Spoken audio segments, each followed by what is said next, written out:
Hi, I'm Liz Munoz, CEO of Torrid, and at Torrid, we know how hard it is to find clothes that fit great and feel super comfortable, especially if you're a bigger or curvy girl. So when we couldn't find the perfect jean, we built the perfect jean. We call it the Bombshell, and it truly does it all. It lifts, it shapes, it smooths, but the first thing you'll notice when you put them on, most comfortable jeans ever. Honestly, they're magic. So come to Torrid.com and try your first pair of Bombshell jeans today.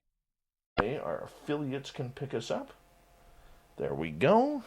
The gorgeous Christy Bergeron and Bassmaster have arrived. Infinity Center, welcome to the channel for the first time. Thank you for joining us. Hi, Jose. How you doing? Mark Rademacher, how you doing? Uncle Dale and his Power Stash are here. Remember, if you're in Austin, Texas, go find Uncle Dale, rub his Power Stash for 14 days. Good luck. Awesome Annie Svensson, good to see you. Steve Stockton from KPNL, much love, my friend. How you doing, buddy? Christopher Morales, Rich Hilke, good to see you guys. And Michael Lastuca, thanks for coming on in. Project Blue Book, always a pleasure to have you here, as we are 20-some seconds to go here before we bring on Mike Ricksecker. George Hernandez, good to see you, my friend. Grandmaster, thanks for coming on in. And who else do we got here? Oh, we're caught up. We are caught up. There's our guest tonight, Mike Ricksecker. Look at his hair. Look how good his hair looks tonight. Bombshell Bomber, good to see you. And don't forget, if you're brand new here, hit that subscribe button. We're going to get going here in about 3 seconds. So let's have some fun tonight, everyone.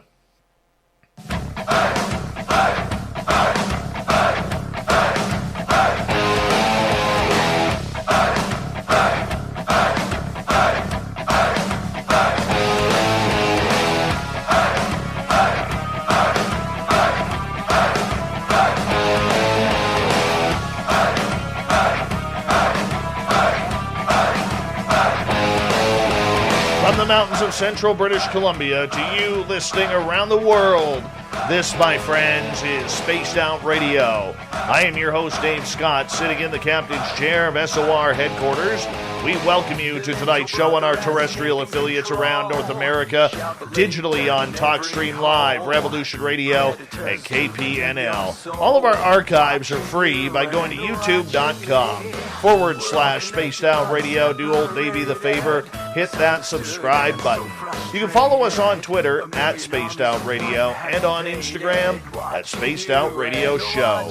Our website is spacedoutradio.com, where we have a plethora of features for you, including rocking out to Bumblefoot and reading up on Captain Shirk's SOR Newswire. Tonight's show is brought to you by Chive Charities. Help make the world 10% happier by visiting Chive Charities today. You can find them on our website. We got a great guest for you tonight. Mike Ricksecker is the author of numerous books, including A Walk in the Shadows, A Complete Guide to Shadow People, the historic paranormal books, Ghosts of Maryland and Ghosts and Legends of Oklahoma, Campfire Tales, and so many more. He has appeared on multiple television shows, but his biggest one so far, at least to me, has been the Travel Channel's The Alaskan Triangle, which is what we are talking about tonight. Missing people, UFOs, Bigfoot, other weird, strange phenomena happening in this strange triangle that goes right through Alaska and even into the Yukon and the Klondike of Canada. Mike's website is hauntedroadmedia.com. I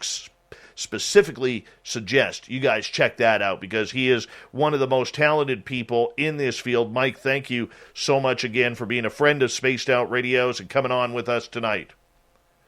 Yeah, absolutely. Thanks again for having me back, Dave. Always a pleasure being on your show. I got to ask you, man, I know we only had you on a couple of months ago to talk about shadow people and everything, but you are someone who, you remind me of a David Weatherly or a Timothy Renner or somebody of that ilk, where you literally don't have a set focus on what you are investigating. You are someone who looks at the entire phenomena rather than just pieces. Sure, people know you as a ghost hunter and looking into a lot of haunted and strange cases, but I think you're much more than that. Why do you look at the entire picture rather than just going with one central focus?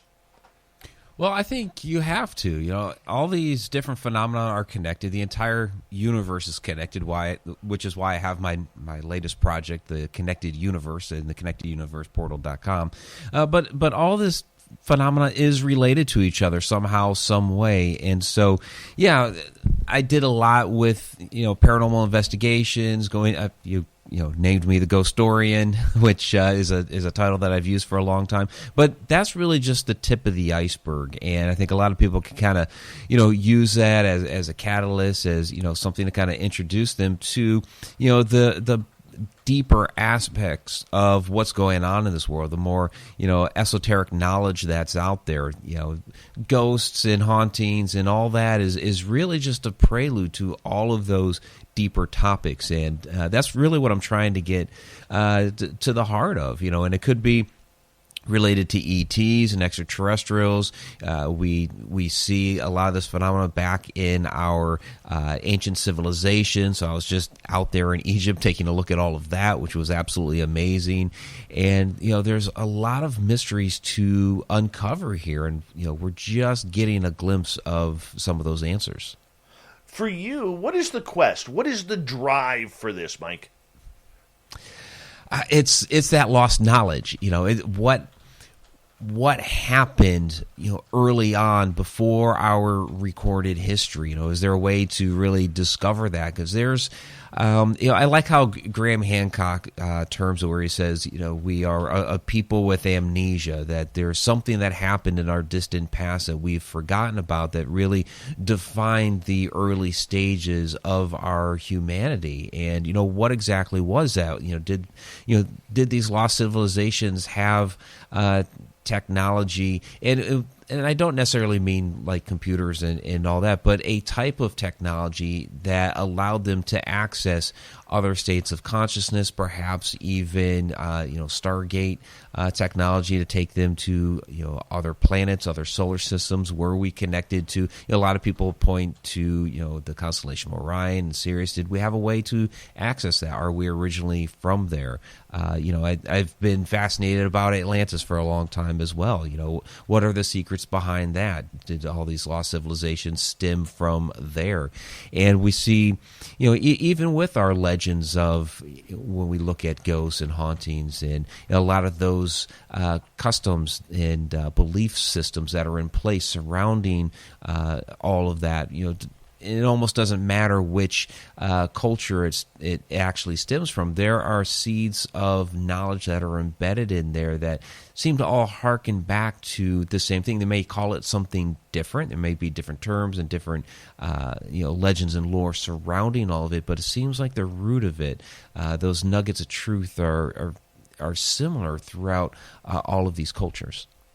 For sure. Now, Mike, you have covered everything from UFOs to ghosts to historic sites and everything in between. Do you have a favorite subject that you haven't written about yet? There's so much that it's almost like I'm pulled in so many different directions. To say one is necessarily a favorite. Time travel, I love talking about time travel. Me too. And I was just speaking about that earlier this evening on my Connecting the Universe interactive class. And so that is... I kind of briefly touch on it in some of my current works, like A Walk in the Shadows. I have a very brief section on that. But that's going to be getting a bigger spotlight here in some of my upcoming work. I want to ask you about that. Let's go down that angle for a quick second here, if you don't mind, because time travel absolutely fascinates me. And, there's two things I often wonder regarding this show. Number one, when I look at my chat rooms on YouTube, we get anywhere from 100 to a couple hundred people in there. And I always wonder, is someone famous listening in, but using an alias? Because that would be really cool if somebody famous was actually, looking at the show. Movie star, rock star, athlete, whatever it may be. But number two is, do we ever have time travelers in here? Like real time travelers? Do you think that on this planet right now, on our timeline where we exist, that there is potentially time travelers walking around? I do believe so, and it really, because I believe there's a couple different aspects of time travelers. We have those time travelers that are almost like time slips, where those accidental moments when two different points in time bleed into each other. Like when we get a glimpse of the past, or we might even get a glimpse of the future, and they almost see us as the ghosts, like we see them as that. And so there are a lot of different recorded time slips that are out there. But as far as those that have traveled, from the future back to here and are, watching, observing, checking this out, I think that happens, and that could be, why we have different phenomena like the Mandela effect.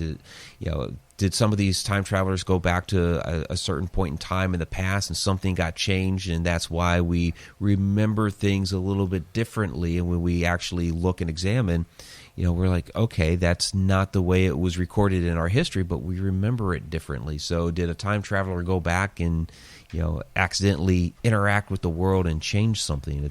It's really fascinating to think about. Have you ever had any time slips?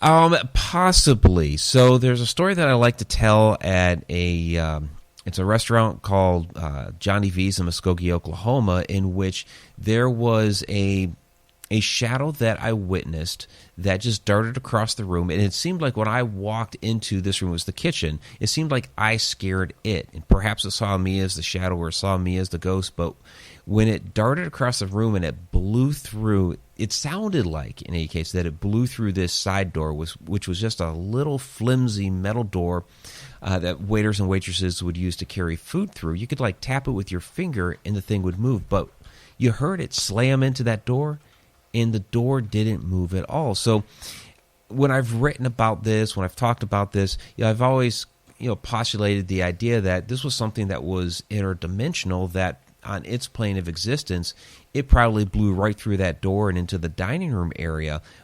But I didn't see it on mine because I'm a different plane of existence. But while I talk about that from interdimensional means, it could have very well been a time slip in that I saw and interacted with something at a different moment in time within that restaurant, and in that brief moment, it saw me too, and again scared it, and it tried to blow. It just blew right through that door. I got a couple of examples here of things that have happened to me.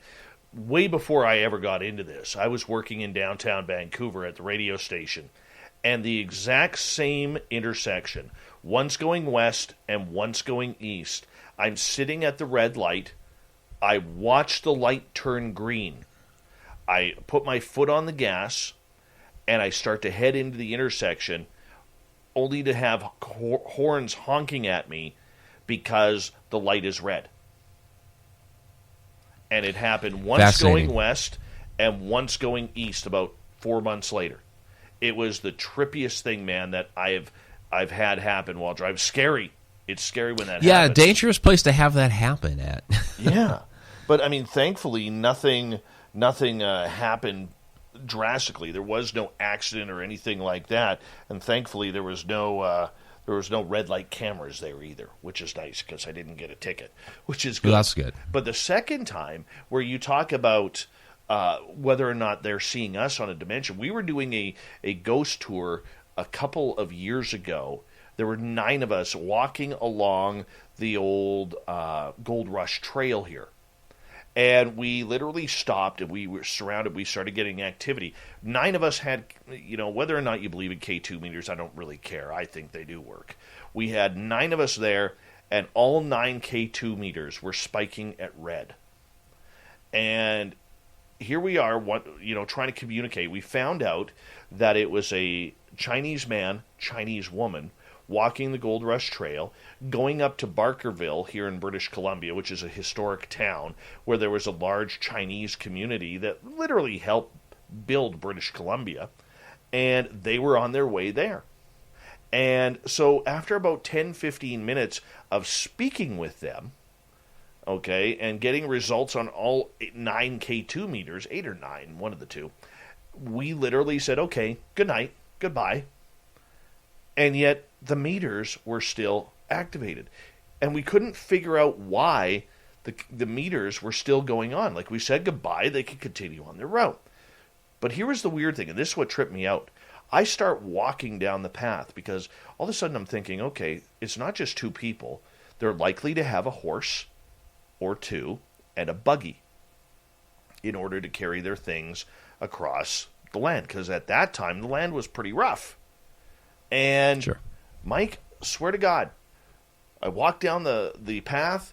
The K2 is still going off. I tell everybody to move off the path because they have a horse and trailers with them. And all of us watched our K2s as they passed through. When we moved, you could see the K2s going all of a sudden off, off, off, off, off. Oh, wow. So that made me really, really believe that we weren't intercepting ghosts, we were intercepting a timeline. Yeah, that's absolutely fascinating. I've never had that type of interaction with the K2s before. I've had a number of things happen, but that's definitely different. That's pretty interesting. That is very interesting. So for you, like getting back to the whole timeline and time travel thing, do you think then that if there are time travelers here, do you think they could upset? I mean, we always look to Back to the Future, what Doc says, that you can't just, mess with the timeline. You can't go find yourself because that could screw things up. I mean, look what happened with the sports manual. You know what I'm saying? Right. And that was something I kind of forgot to mention during the class this evening, because that is something that comes up. And I was talking about, when you start messing with the timeline, I started talking about like the grandfather paradox, the bootstrap paradoxes, things like that. And I actually specifically mentioned, Back to the Future and how, because Marty had gone back in the past and disrupted his mother and father meeting, that, he was going to disappear. And, and could that possibly happen? I mean, maybe, I don't know.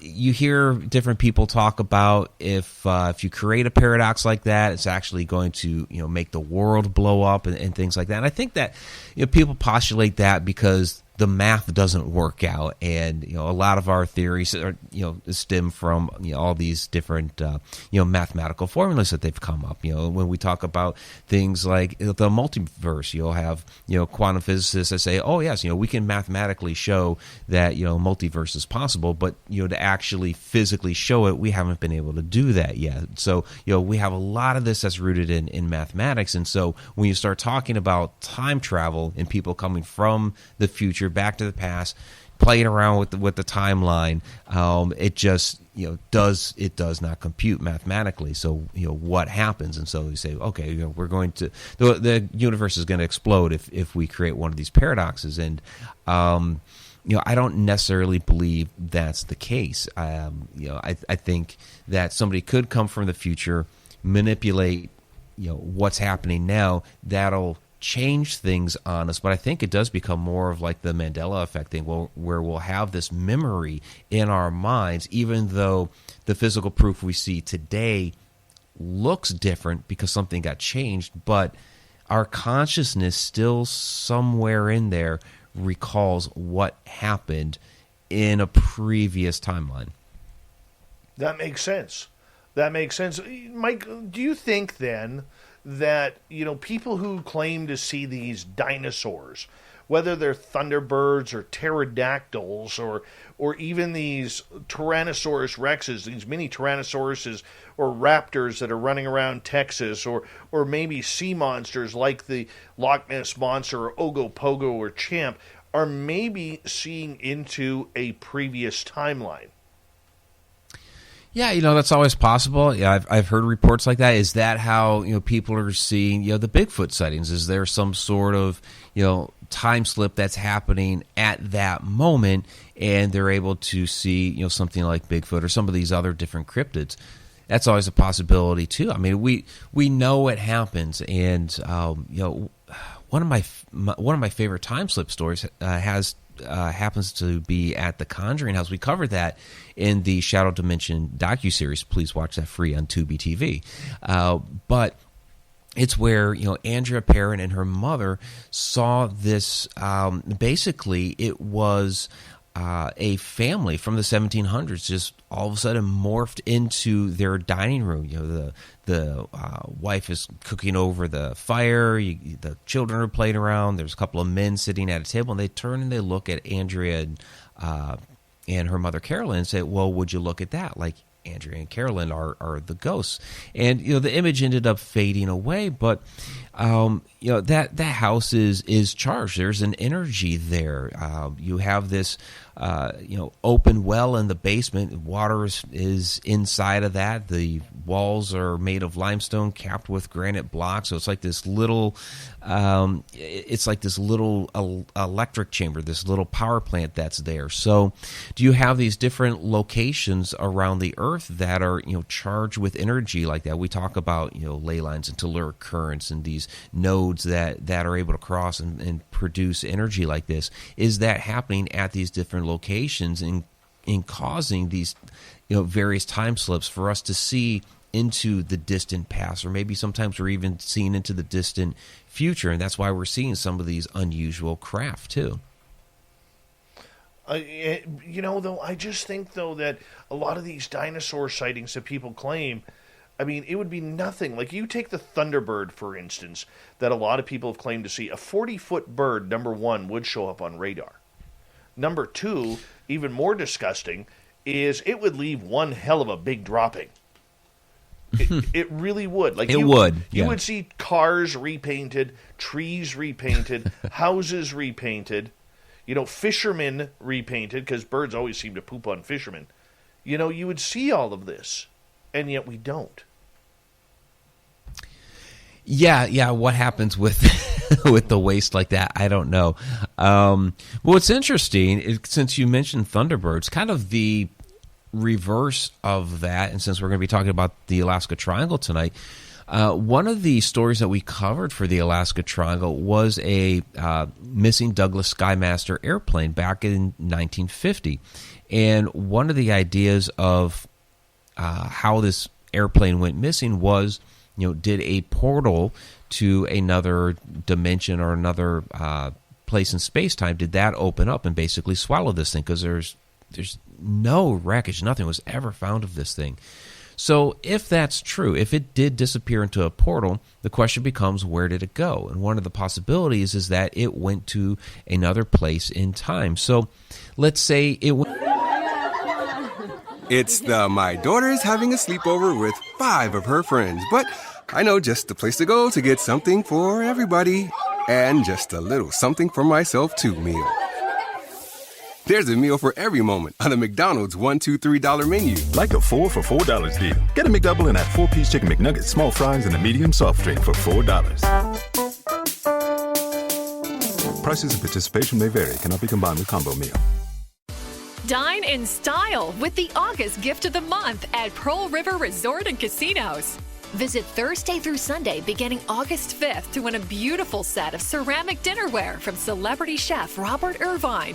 Just earn 250 base points each week to receive your gift while supplies last. Gifts include sets of 8 and 10-inch dinner plates, coffee mugs, and soup bowls. This August only at Silver Star and Golden Moon Casinos, Pearl River Resort Properties. And back in time, 500 years. Well, 500 years ago, if the natives in the area suddenly see this airplane flying overhead, well, they have no context of an airplane.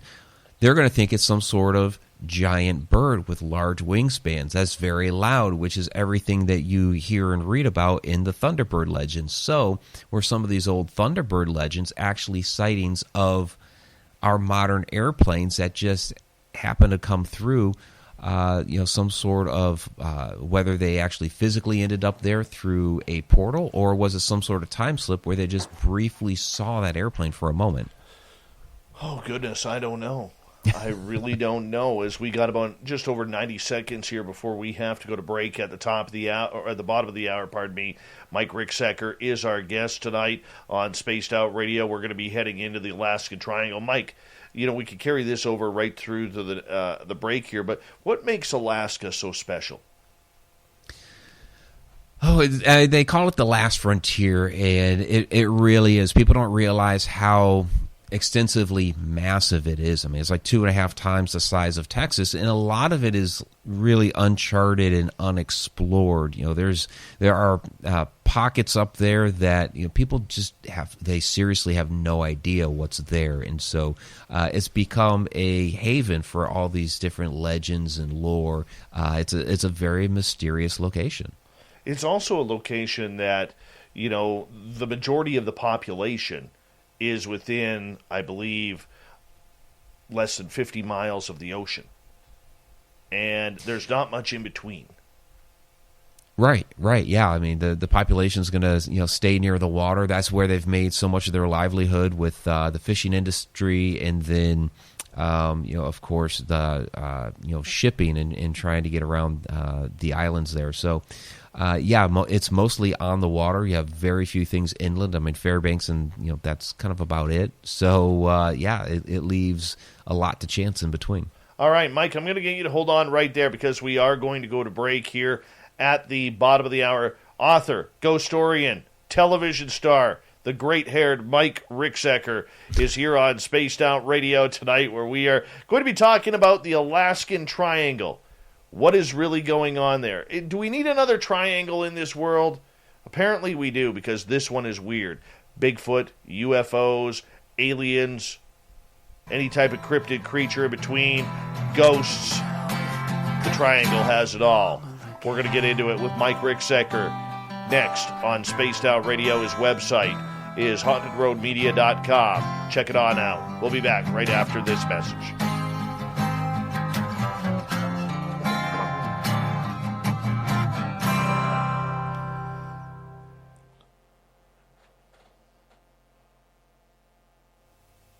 All right, we're clear. All right. How much time do we have? We have 5 minutes. Okay. Yeah, take a break. Yep. All right, who am I missing here? Hey, Misfits, how you doing? Good to see you. Vinster, what's going on, buddy? Disciple Will, nice to have you here. So apparently there's another forest fire burning here.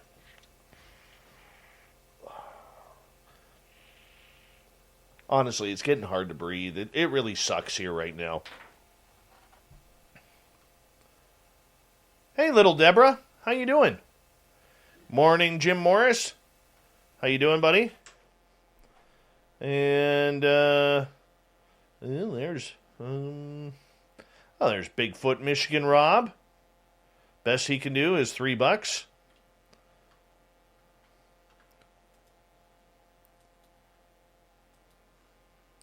I'm Chad Smith, by the way.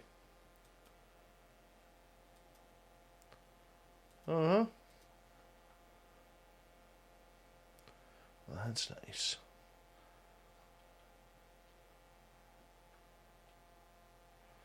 Well, let's go close that window. Let's go here.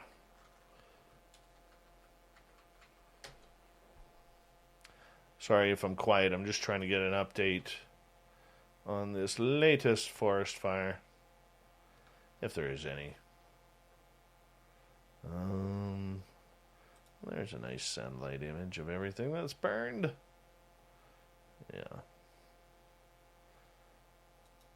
What really sucks is the fire is... Hey, Travis DeLuca, how you doing, man? Let's see who else is here. The gorgeous Magic Maiden. The stunning and talented Pam McSee. Stu Gerson, everyone. Right there. The gorgeous Jessica McCreary. She'll be giving hair tips after the show. I'll be taking in that class. And she's like, shut up, Dave. Shut up. Don Doyen, welcome to Spaced Out Radio in our chat room. Thank you. And if you're new here, don't forget to hit that subscribe button. We are on commercial break. Ed Parnell, good to see you, my friend. Thanks for coming on in. The gorgeous and talented Ann Celine with another amazing super chat. And we love Ann Celine around here. Michael Lestuca, nice to have you here, buddy. Michael, if you think it's bad in Manitoba, try living like 15 miles from it or 20 kilometers. That sucks. Not going to lie. It sucks. There's Mike Ricksecker right there. Always wearing a nice black blazer. This man could go to the beach and he'll have his blazer on and he'll have a blazer tan on afterwards. Waylon, what's going on?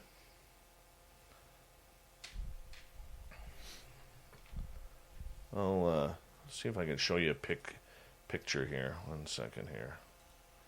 Just close these off. I'm going to quickly share my screen here and show everybody. Share screen. Let's go full here on this. So if you look here, this big black spot here, Yeah. that's all fire.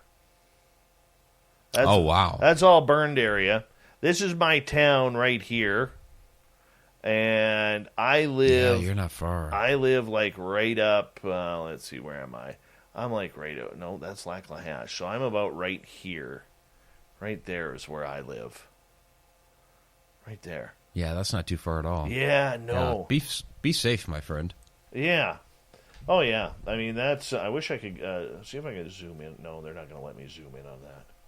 But, yeah, that's pretty insane right now. Pretty insane. There we go. Yeah, crazy. Crazy. Yeah, that's nothing to joke around about. No. That's for sure. Not at all. Aaron, how you doing?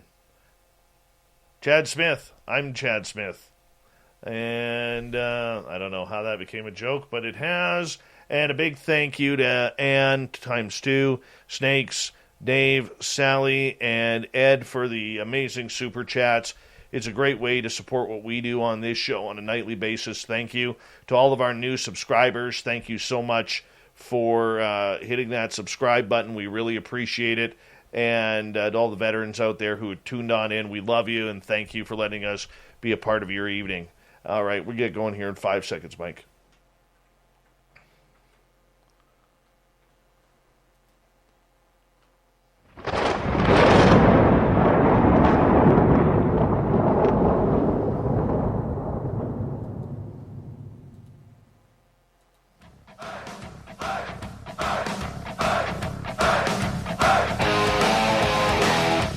Second half hour of Spaced Out Radio is now underway. My name is Dave Scott. Thank you so much for taking the time to join us. We really do appreciate earning your listening ears wherever you are in this beautiful planet we call Earth. Want to remind you that if you missed portions of this show or others, check out our free archives by going to youtube.com/Spaced Out Radio. Do me the favor, hit that subscribe button. Our website is spacedoutradio.com, where we have a plethora of features for you, including rocking out to Bumblefoot and reading up on Captain Shirk's SOR Newswire. Follow us on Twitter at Spaced Out Radio and on Instagram at Spaced Out Radio Show. From HauntedRoadMedia.com, Mike Ricksecker is here. He's one of the top paranormal supernatural authors going on this planet, I believe. I will say this planet because I think you're that damn good, Mike. I really do. But we're talking the Alaskan Triangle. So, hey, I'm allowed to say that, Mike. You can't get upset with me about that. No, not upset at all. I appreciate it. Just making sure. Just making sure. Because I felt that eye roll, by the way. I felt that eye roll. No, I was just, hoping, because I want to, expand out a little bit. So, my goal is to become the best author on Pluto. I agree. I agree. Although, now, after Neil deGrasse Tyson and the boys and girls, made it a dwarf planet, I'm not happy about that. I'm still pissed. No, not at all. I get the whole idea of, of its size, and if we made Pluto a regular planet, we'd have to make all these others. No, you don't have to. There's a thing that we do with everything else. You just grandfather Pluto into it being a planet, and all the others should be called dwarf planets. I agree with you. I totally agree with that. All right, Alaskan Triangle. You did a great television series on it with the Travel Channel and a number of great people whom you worked around, including a good friend of this show, Johnny Enoch. and I want to talk about what this triangle is. So take some time to explain for our audience, what is the Alaskan Triangle? Yeah, the Alaska Triangle, I mean, basically it's a large area of land that you could draw a triangle basically from Juneau to Anchorage up to what was known as Barrow. They've changed it back to a native Alaskan name, and I cannot pronounce it, but basically Barrow at the very north, and then back down to Juneau. And basically this triangle area works a lot like when you think of like the Bermuda Triangle. In fact, many people will refer to it as Alaska's Bermuda Triangle, which is kind of funny, but there are a number of these different triangle areas around the world in which you have strange activity happen, where you have the missing like the missing airplanes, the missing ships, the strange sightings of whether it's sea creatures or cryptids, Bigfoot, that sort of thing, UFO sightings, all kinds of paranormal activity. There are a lot of strange things that happen in these triangle areas. And with Alaska, this one is, the size of it is absolutely massive. And you have, especially with the disappearances, since 1988, 16,000 people have gone missing. And yeah, sure, some of them are the legit missing people, but it's an extreme number, and some of them just don't make any sense, especially with different things like the airplanes that have just disappeared into nothing. Now we're talking just vanishing. I mean, this is straight out of David Paulides' Missing 411. 16,000 people in 30 years. I mean, why isn't there more press on this? Why isn't there more coverage on this? I mean, there are for some of the bigger cases, like in the 1970s, when you had Speaker of the House Hale Boggs, along with the congressman there in Alaska, Nick Begich. They went missing in an airplane, along with, of course, the pilot, Don Johns. That one got a lot of press because, of course, it was the Speaker of the House. So cases like that will definitely get some press, but some of the smaller cases, I think it's almost because it's such a remote location. Unless something big happens up there, we down in what they call the lower 48 don't really hear about it. I just think it's the remoteness of Alaska that we kind of forget about it. But there's a lot that goes on up there that we shouldn't pay a blind eye to. We should pay more attention. Mike, there's always logic that goes behind a lot of these missing people, these weird, strange phenomena where people just vanish. When you're in tough terrain like Alaska, and even where I live in northern British Columbia, where there is a lot of open area that there's not even roads to, all right, and mountainsides and deep bogs that the moose love to live around.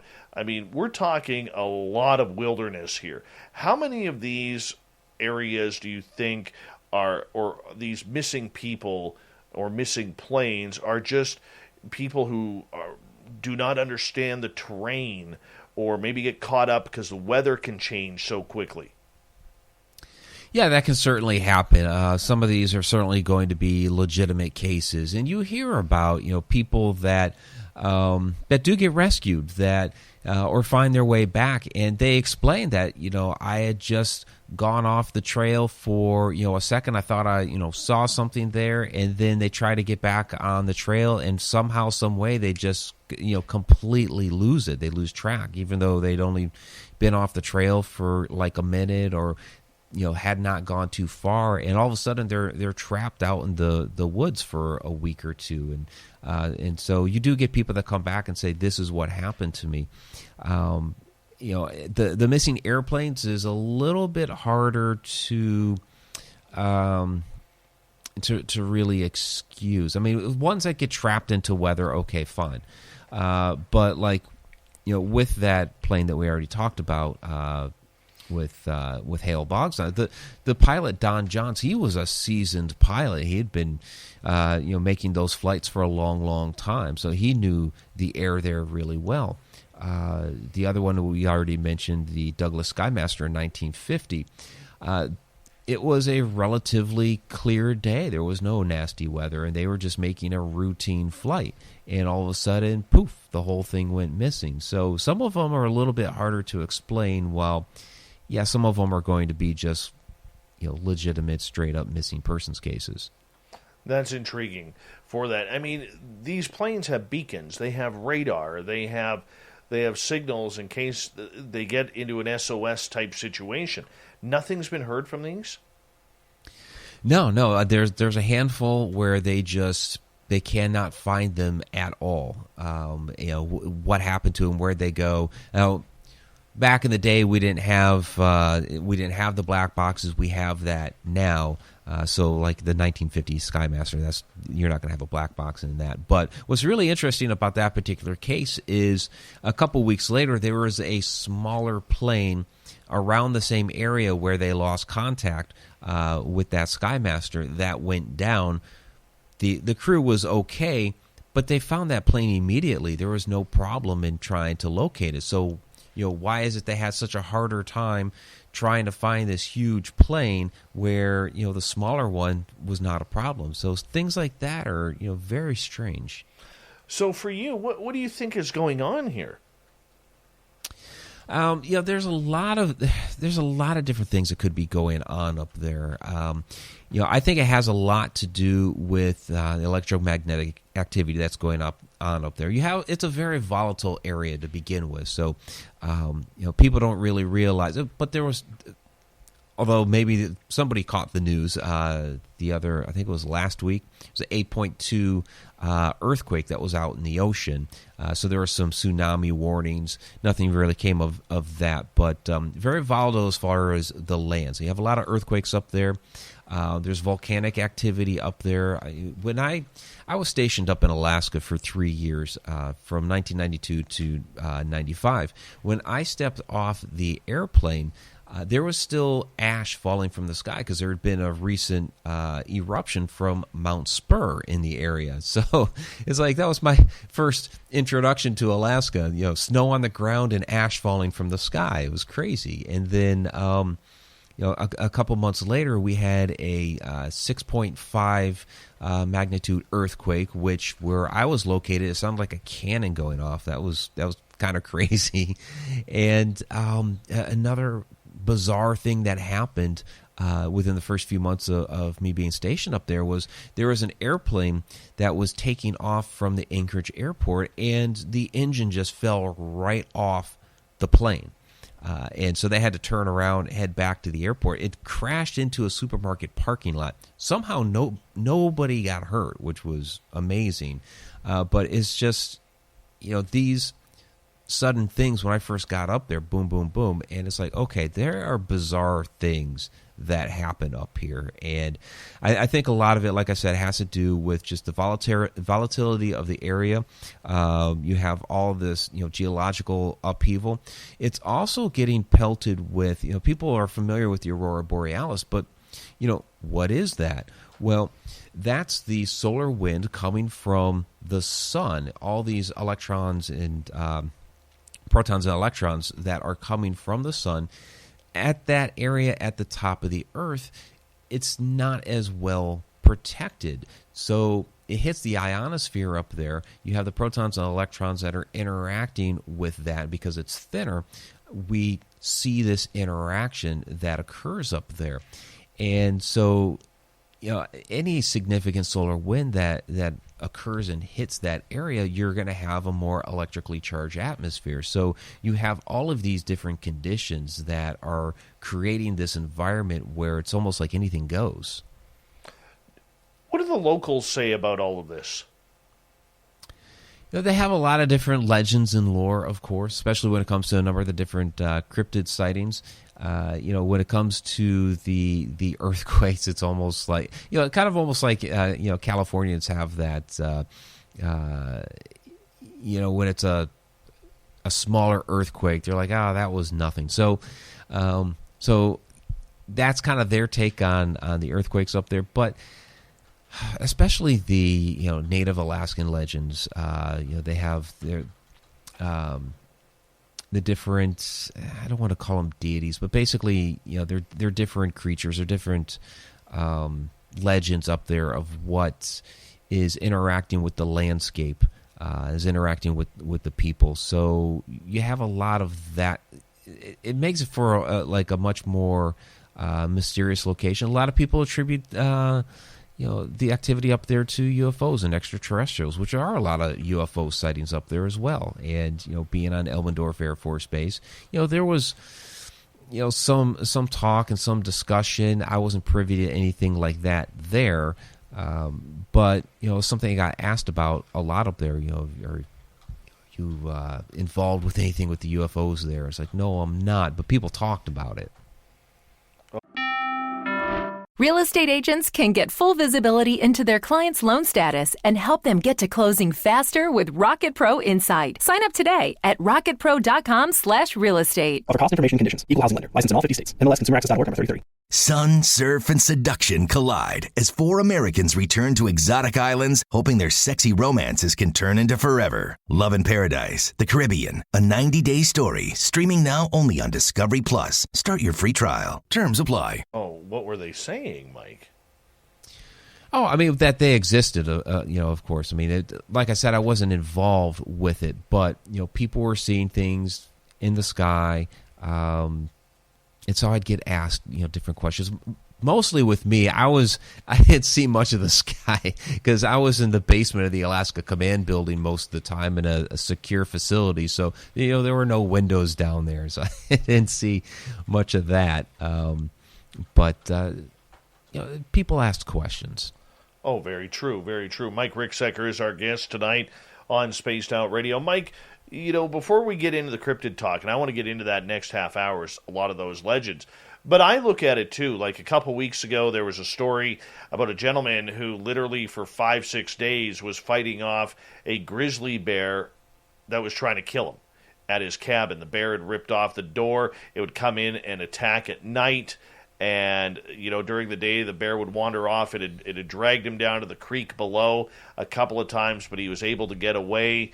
He was down to 2 rounds until, miraculously, a Coast Guard helicopter just happened to be flying over, and he had a big "Help Me" sign in painted rocks that he had put on his roof. I mean, how many of these people that go vanishing, are out there looking for that next gold prospect, or they're looking for, that trophy moose or that trophy animal because they're hunters, and they just fall to prey because out in the wilderness like that, man is not the top of the food chain. Yeah, I mean, there's certainly cases like that. People like to hunt up there or go fishing, and they could be along a stream or what have you, and end up in front of the wrong kind of animal. And that can even happen in town. When I was up there, there was somebody who had gotten attacked. Coming out of the library at the college up there, there was a moose and her calf. And apparently the moose thought that this person, completely oblivious that there were a moose there, just walking out of the library, and the moose thought it was too close to the calf, or thought the guy was too close to the calf, and attacked. I was, for me, I was getting picked up by my ex-wife one evening. I was working a second job, and we're driving home down kind of a main strip. It was DeBarra Road, which kind of connected the one part of the city to downtown, 4-lane road. And there's this moose standing in the middle of the road, and my ex was just talking to me, and it's kind of a funny story because we're getting closer and closer to this moose, and it's like she didn't see it, and I kind of turned to her and I'm like, are you gonna try to miss the moose? And all of a sudden she slams on her brakes. It was the middle of winter, so there's ice. She does a 180 into a snowbank, and the moose went running off. But they are all over the place. So if you get out in the wilderness, you're going to have a lot more of that type of interaction. So you do have to be careful. And nobody, unless you've been around moose, you don't realize how big they are.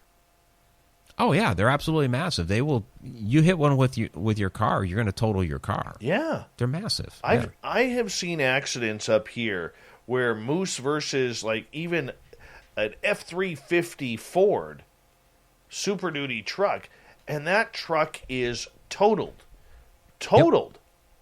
And it's amazing. Like when you hit, an animal that's 1,800, 2,000 pounds of solid muscle, and very fine tasting meat, by the way. You were literally driving right into a brick wall. Yeah, those animals are no joke. You have to be really careful. And they're dumb. They are dumb. They just don't move. They don't want to. But let's get to back to the airplanes that are disappearing for a second. Mm-hmm. On average, how many airplanes a year go missing? That's a good question. Off the top of my head, I don't remember the number. I remember the number for the people. There's about 50 UFO sightings per year up there. God, the missing airplanes. I can't remember the number off the top of my head, Dave. Okay, but either way, it's above average. It's been a lot. Yeah. Now, are we just talking little Piper Cubs, or are we talking airliners like Learjets, or is this all private flight that seems to be going missing? It's a mixture of both. I mean, we haven't had one like like one of your big, commercial civilian airliners go missing up there in a long, long time. So a lot of them have been, private jets, but military planes have gone missing up there, in some of the bigger ones. So it's a mix. Oh man, could you imagine what that pilot is seeing? I mean, especially if it's military. There's all sorts of ways to try and track a military aircraft. And if they are just vanishing, I mean, there's got to be some what the hell going on up there, whether it's at Elmendorf Air Force Base or Fairbanks. Yeah, because all of a sudden they just disappear off the radar. In the last radio transmission, everything seemed fine. There was no, in a lot of these, there's no distress call. And all of a sudden they're just gone, So the only thing they can do is, go to the last location of their transmission, the last location where they had them on radar, and take a look around and see, where they may be. And they're just, they're not finding them. And it's not like they had, a half dozen guys looking around.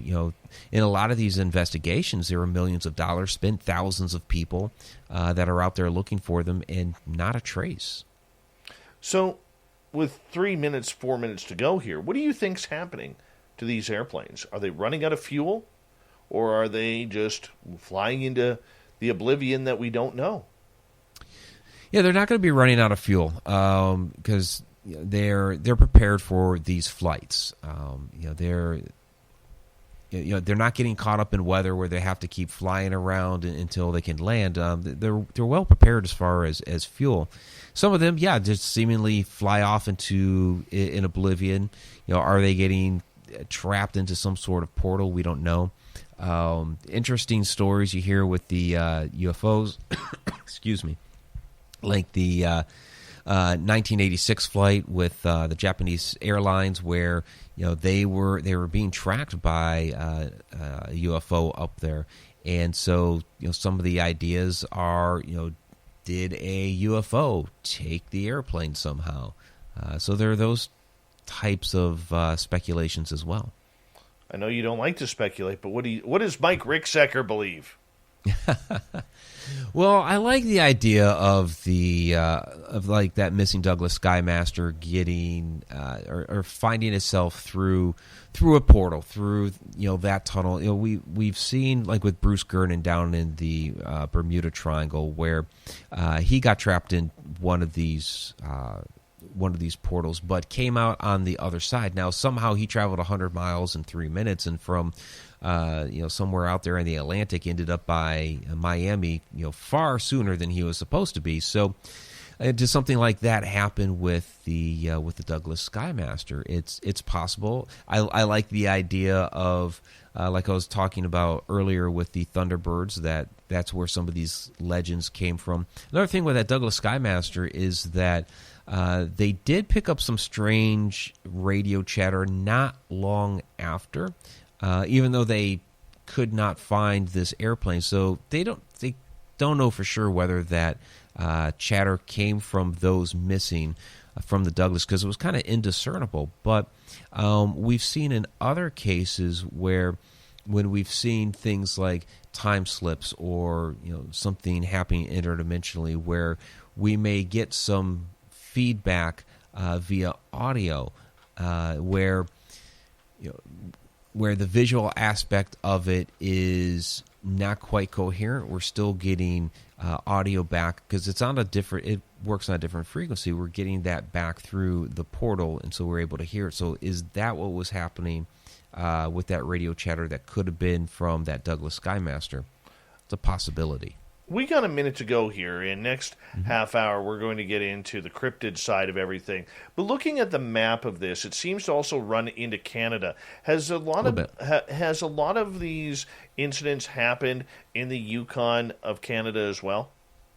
Yeah, some of them have. In fact, where they were looking for that Douglas Skymaster was near Snag in Canada. So it was just over the Canadian border where they had their last transmission from them, or last blip on the radar. So, yeah, some of these things do happen on the Canada side of it. There's some different Klondike stories. Some of the missing... or some of the boat tragedies have happened in association with the Klondike area, which is kind of interesting to think about. And also another interesting airplane incident was one that actually, it's a broken arrow, so a nuclear warhead that's dropped there in the Pacific Ocean somewhere, but out of nowhere, this plane, as it was coming south through that Alaska Triangle area, military airplane suddenly just stopped working. The crew had to bail out. The plane actually ended up crashing into a mountain in British Columbia. Only a handful of the crew were found, and there's still a nuclear warhead out in the ocean somewhere. I have heard that story. Mike Ricksecker, Haunted Road Media, Alaskan Triangle Talk continues right after this with hour number 2. Make sure you check his website out. Go online to buy all his books. They're fantastic. We'll be back right after this.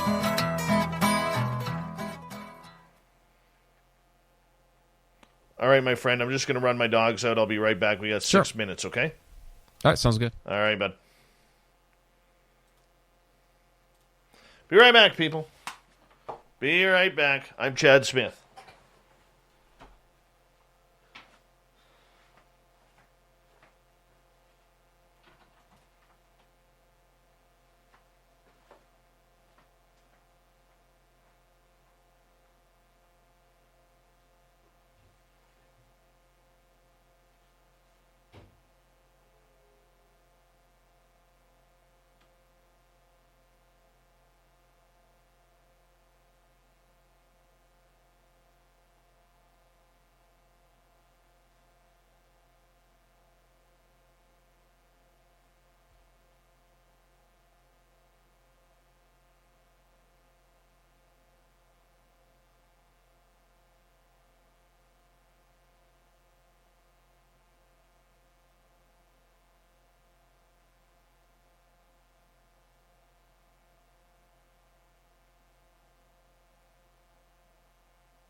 All right.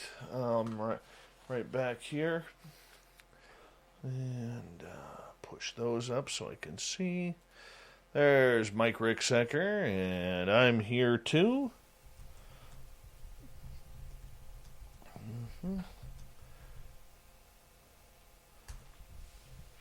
Great show so far, Mike. Thank you. Appreciate that. We'll bring in some audience questions too. I'm just getting caught up in the chat room here. Yeah, if there is UFO stuff you want to talk about, that's fine. I didn't have any personal experiences up there. There's a little chatter around the base, but there are definitely UFO legends up there. For sure. Hello, gorgeous Nicole Malott. The stunning and talented Jessica Lee has returned. Chad Smith. I am Chad Smith. And, Nicole, sorry. You're Chad Smith. Okay. Let's see. Fap is also Chad Smith. Raul, how you doing?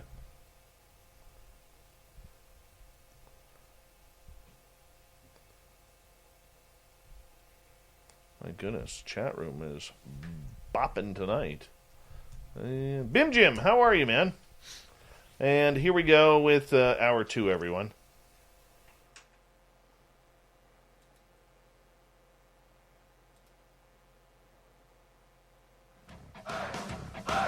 You're listening to Spaced Out Radio with Dave Scott. Follow Dave on Twitter at Spaced Out Radio and on Facebook, Spaced Out Radio Show. Here we go with hour number 2 of Spaced Out Radio tonight. My name is Dave Scott. Thank you so much for taking the time to join us. We really do appreciate earning your listening ears wherever you are on this beautiful planet we call Earth. Thank you to everyone listening in on our terrestrial affiliates around North America and digitally on TalkStream Live, Revolution Radio, and KPNL. All of our archives are free. All you got to do is go to youtube.com/Spaced Out Radio. Just do me the favor, hit that subscribe button. The Desert Clam has set the password for tonight in the SOR Space Travelers Club. Sacralgia. Sacralgia is your password. Probably pronounced that wrong, but the Clam sets the password each and every night right here on Spaced Out Radio. Our website is spacedoutradio.com, where we have a plethora of features for you, including rocking out to Bumblefoot and reading up on Captain Shirk's SOR Newswire. Follow us on Twitter at Spaced Out Radio and on Instagram, Spaced Out Radio Show. We continue on tonight from HauntedRoadMedia.com. Mike Ricksecker, one of the top paranormal supernatural authors out there right now, and he was also one of the stars of the Travel Channel's Alaskan Triangle, which we are talking about tonight. Mike, welcome back. Thanks again, Dave. I always have a great time on your show. You ask some great questions. We get into some fantastic topics. It is a lot of fun, and it's the guest who makes the fun. That is for sure, and you're one of the good guys in this field, which is why we love having you here. You know, before we get going too much into the cryptid side of Alaska, Jenny has a question from our chat room. She's asking, Mike, is it possible some of these missing planes landed into volcanoes? That's an interesting question. I suppose it's always a possibility. You know, if it's one that's active, of course they're going to be monitoring something like that. So then they would, be able to see that go in. But could it have landed into like an old caldera? I suppose it's always possible.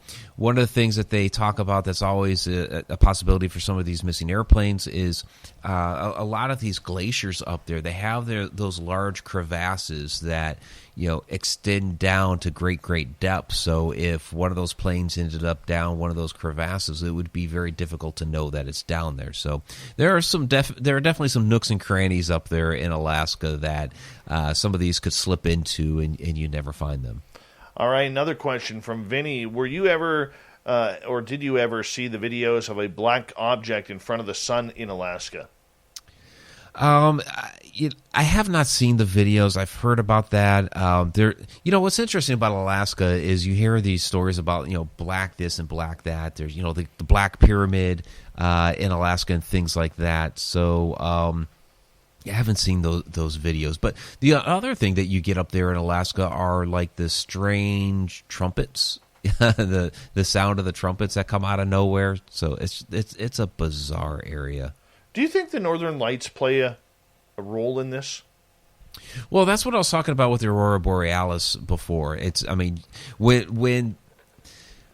When you see the Northern Lights, when you see the Aurora Borealis, those are going to be times of high energy, especially when it's bright. You get a lot of the different colors, like the blues and greens are a little bit more mild when it's red. Dreaming of comfortable sheets at a price that won't keep you up all night? Boll & Branch makes the softest organic sheets on the market using 100% sustainable raw materials. Like their signature hemmed sheets made from lightweight organic cotton that gets softer with every wash. Get 15% off your first set when you use promo code DREAMS at bollandbranch.com. Try them out risk-free for 30 days plus free shipping and returns. That's BOLLAND branch.com. Promo code DREAMS. Hi, I'm Liz Munoz, CEO of Torrid, and at Torrid, we know how hard it is to find clothes that fit great and feel super comfortable, especially if you're a bigger or curvy girl. So when we couldn't find the perfect jean, we built the perfect jean. We call it the Bombshell, and it truly does it all. It lifts, it shapes, it smooths, but the first thing you'll notice when you put them on, most comfortable jeans ever. Honestly, they're magic. So come to Torrid.com and try your first pair of Bombshell jeans today. That's a little bit of a more rare color that you see out of the Northern Lights. That's when you know that you're getting that strong electrical charge, and that plays a lot into this activity. When we talk about supernatural paranormal activity, a lot of these strange like UFO sightings and cryptids, they seem to happen around these times of these strong electrical charges. So when you're seeing that out of the Northern Lights, and you can kind of expect something strange is going to be happening, kind of like down here in the lower 48 when we have a thunderstorm roll through, people report a lot more heightened paranormal activity after that, and I've seen that for myself as well. All right, one more question here before we get into the cryptids. This one comes from Ann. What one cryptid would you never want to see, and what one would you really want to see?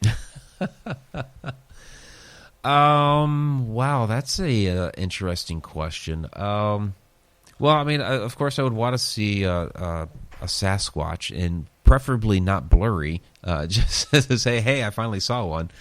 But as far as which one I would not want to see, I don't know, probably something like maybe the Dogman or Chupacabra or whatever. Some of those just sound kind of ferocious, and I might not want to mess with one. I'm the same way. I want to see Bigfoot again. When I saw the two Sasquatch, I think I was so immature in my way of thinking regarding these creatures that I'd love to have that experience again. I know what it's like to hear them. And unfortunately, that area right now is under fire, So now I got to go find a whole new Bigfoot area up here in British Columbia. But I would love to see another Sasquatch for sure, or a Thunderbird. I would not want to find one of these pterodactyls. As cool as it would be to see these pterodactyls, if you go into northern British Columbia, into Alaska, a lot of the First Nations believe that a lot of their people go missing by these pterodactyls that pick them up and eat them for food. And I really don't want to be a part of that because I'm a meal. Megalodon, too. Yeah, a pterodactyl snack is not how I would want to go out. What's also interesting about Alaska is there are people that believe there may still be some living woolly mammoths up there, that there may be some isolated pockets because, the land is so vast and extensive up there that there's a possibility there are still some living woolly mammoth up there. So I'd love to see one of those if there are some still alive. Where are they apparently seeing these? Well, and that's the thing. They're not necessarily seeing them. It's just the idea that there could possibly be some up there because there are still areas up there that have not really been explored. So if there's, There definitely were woolly mammoths up there.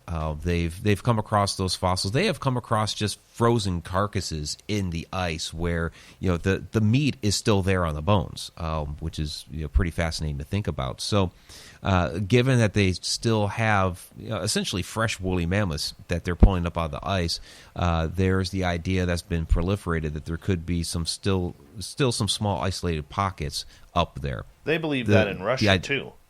They believe that in Russia too, yeah, because they have vast wilderness there as well.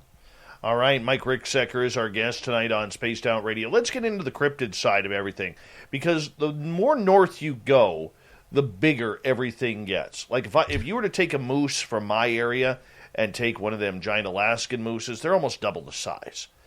Grizzly bears are much larger. The Kodiaks, if you think about them, there's polar bears that walk across, all across the Arctic in the Arctic Circle around there, which get up to 2,000, 3,000 pounds.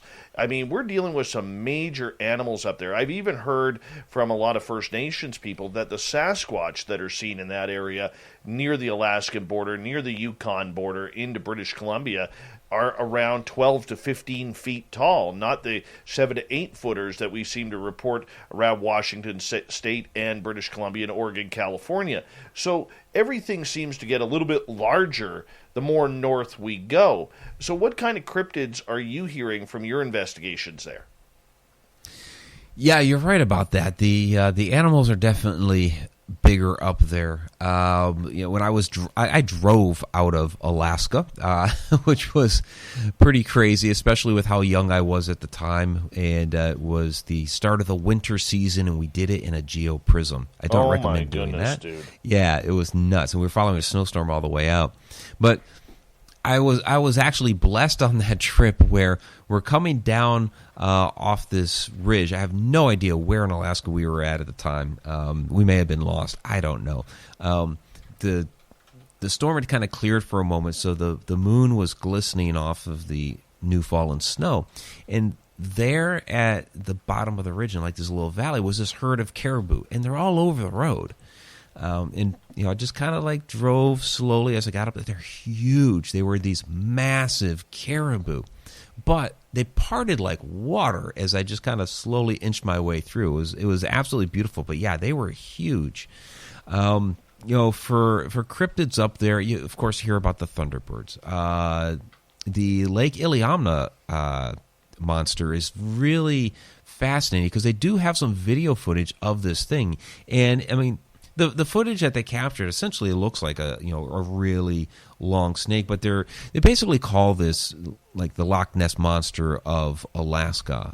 It's truly fascinating that to think that there could be something that came from the ocean that ended up getting locked into this area, and there's a possibility it could still be getting out to the more open waters as well, kind of underneath the ice. But that was something that was featured on the Alaska Triangle television show, was that footage. So I definitely recommend taking a look at that and viewing it, because that's some compelling work that they've done up there with that. Do you think a lot of these creatures, like Sasquatch, are responsible for a number of the missing people? I mean, that's always a possibility, especially some of the more fierce type of cryptids. Sasquatch, I mean, that's, people have a lot of different opinions about Sasquatch as to whether, some are more ferocious or more docile. So you just have these really mixed reports about Sasquatch. Now, the sightings up there and the imprints that they found, I mean, these things are going to be massive, 10, 15 feet tall, at least, is what you hear. So is there a possibility that, the Sasquatch are doing something to people up there, that, maybe they're, the disappearances are related to them? It's certainly possible. So when it comes to them, I just, because you hear of the more, docile, silent ones as well, I'm, kind of leaving that open for at least as far as my mind. I'm leaving myself open on that as far as my opinion. But there are some of the more, like you were talking about with the pterodactyls and the large birds, those type of creatures. I'm sorry, I keep trying to think of the one. It's the large owl creature that they have there in Alaska that I'm trying to remember the name of because it's a native term, and I can't remember it off the top of my head. But you hear about those sightings, and those are supposed to be more ferocious as well. I'm hearing a lot about creatures. Apparently, there is an Alaskan tiger. Have you heard about that? I've not heard of an Alaskan tiger, no. It's called White Death. And apparently, it's like almost like a saber-toothed tiger. There's another creature called a saber wolf up there that apparently its jaws are so strong it could take off a person's head in one bite. I mean, this is some scary stuff, man, if this is true.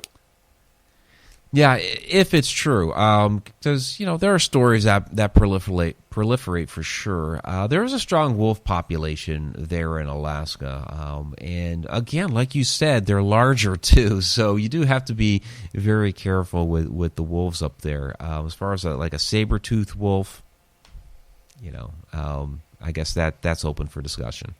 Very sure.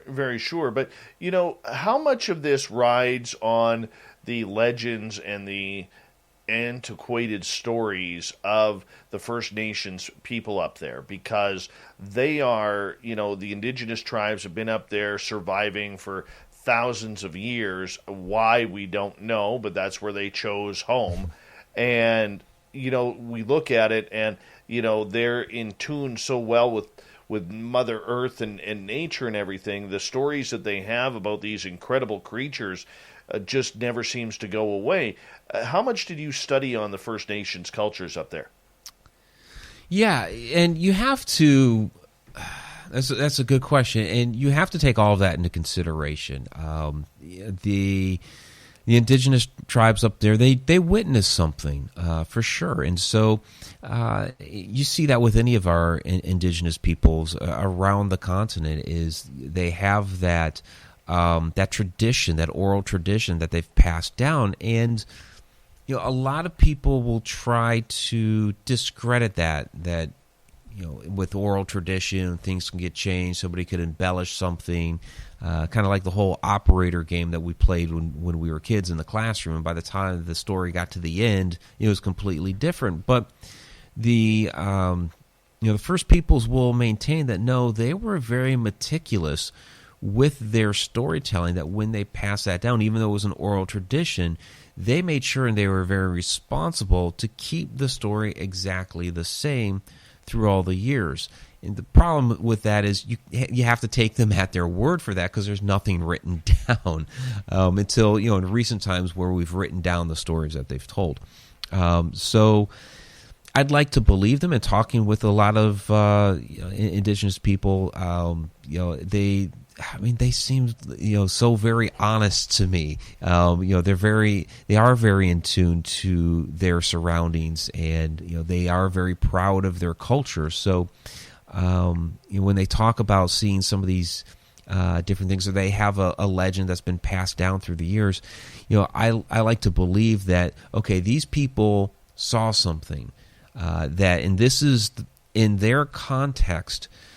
For what they knew at the time, how they were able to interpret it. Now, whether the way they interpreted it was exactly what it was, that's still open for debate. Like I said earlier with the Thunderbirds, I believe it's possible that if some of these missing airplanes had actually, whether it was some sort of time slip or physically went back into time, and the natives there witnessed that, well, their interpretation is going to be of some enormous, loud bird spitting fire, especially if it was an airplane that had suffered some sort of damage and was about to land and crash.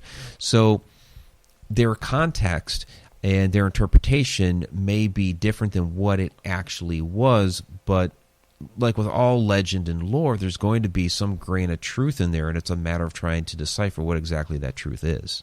Very true. Very true. As we got about 5.5 minutes before we got to go to break at the bottom of the hour. Tony is asking a question here.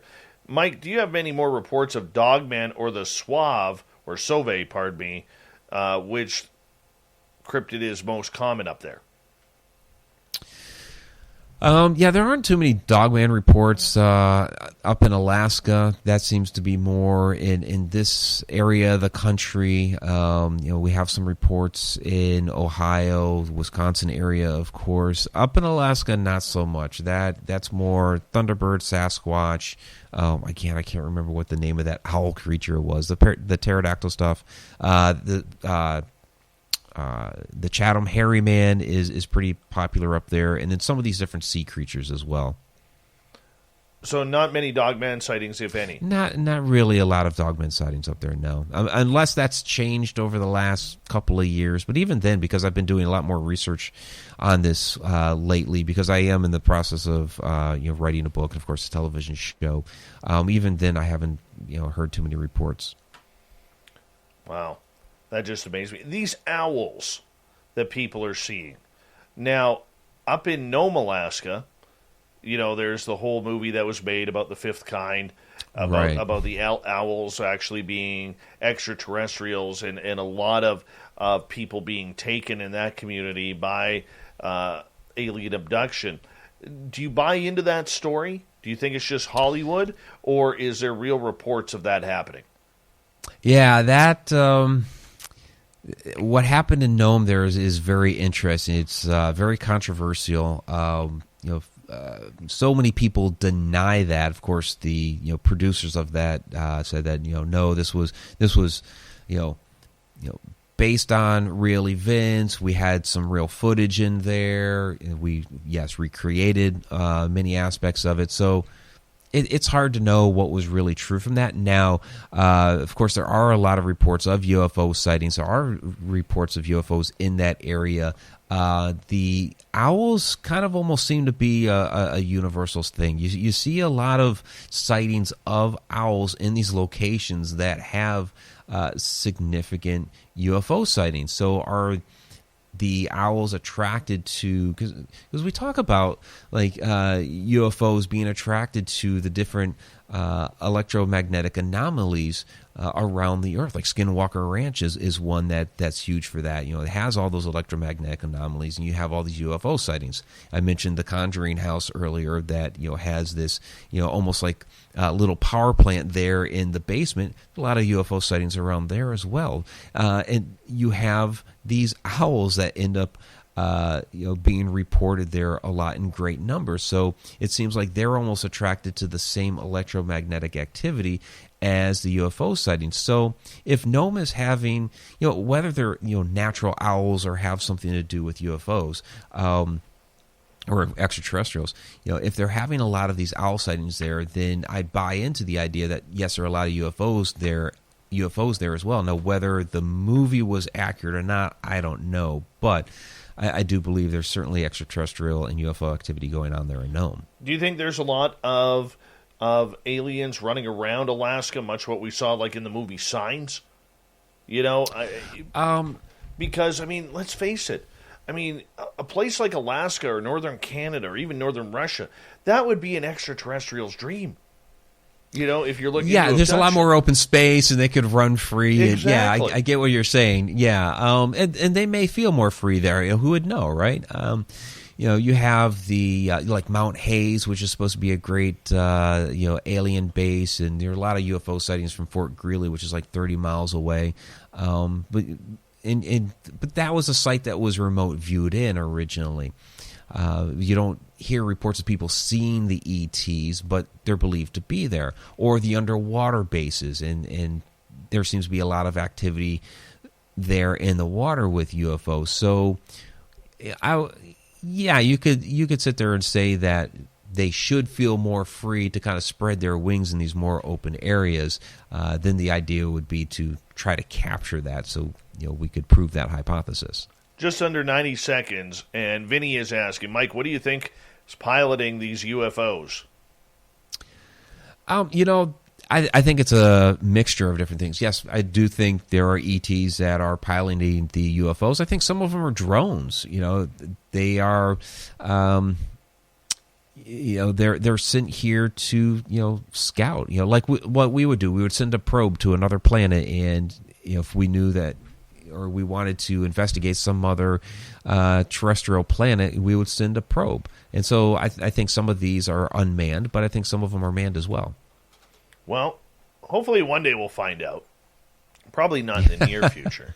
But, it's one of those things where we're going to continue on. I mean, there's so much weird and strange happening in Alaska, from sea monsters to UFOs to extraterrestrials to cryptids. We're talking the Alaskan Triangle tonight with Mike Ricksecker, and I'll tell you, what a show so far. These mysteries absolutely intrigue me because, well, they should intrigue all of us, because there is strange things happening way north that the lower 48 and even us here along the border in Canada cannot seem to figure out, or that we are blind to because we don't pay attention. But does more happen in the north? Mike Ricksecker, hauntedroadmedia.com is his website. Find all of his books on his website and online. He's one of the best researchers, reporters, authors out there in the paranormal supernatural realm. So check him out today. We'll be back with more Spaced Out Radio right after this.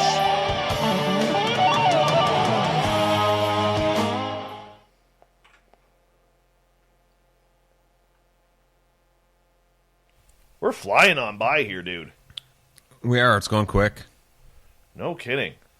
That's 90 minutes already. Yeah. Time flies by when you're having fun. Absolutely. Absolutely. Just looking at some of these legends here. My goodness. Sure. I mean, could you imagine coming across a saber-toothed tiger in Alaska? Yeah, that would be pretty wild. And I know that they had that stuff in the ancient past. Just these days, I have not heard of that as far as anything recent. Where do you want to go next? I mean, we could talk about some of the ghost ships. Sure. We could totally do that.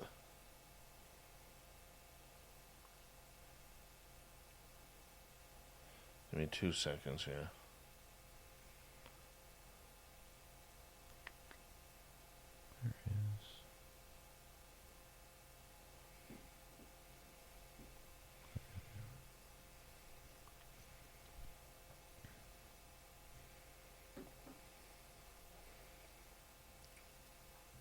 There we go. Alan Hold, how are you?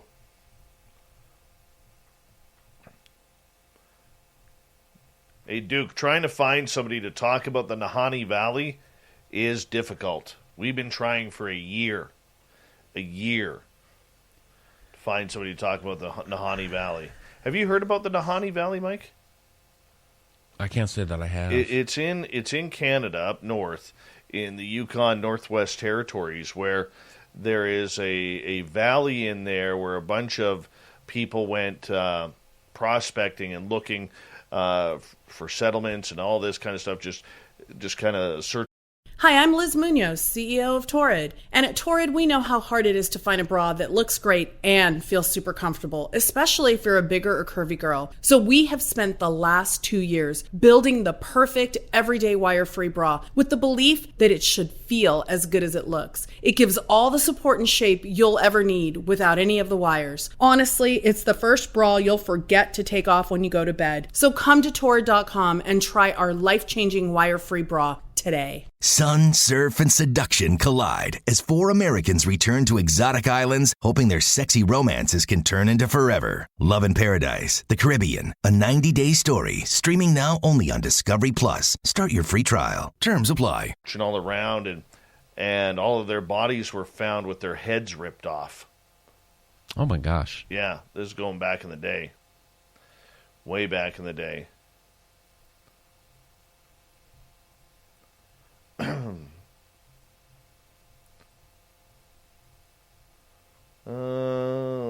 I remember the stories from some years back when like all the feet were washing up on shore. That was kind of crazy. That, you know what? My buddy Bruce Claggett, who's been on the show, I worked with him in radio, and him and I had a very serious discussion about that one time, where he truly believes that there is a mass murderer in Vancouver who dumps his bodies in the Georgia Strait or the Strait of Juan de Fuca, and then, you know, he ties them probably to cement blocks, and then as the fish and the crustaceans feed off the body, because the people still have runners or sneakers or dress shoes on, the feet, or pardon me, mainly sneakers or runners, that the fish don't go in there because the runners now are so light they float with the current.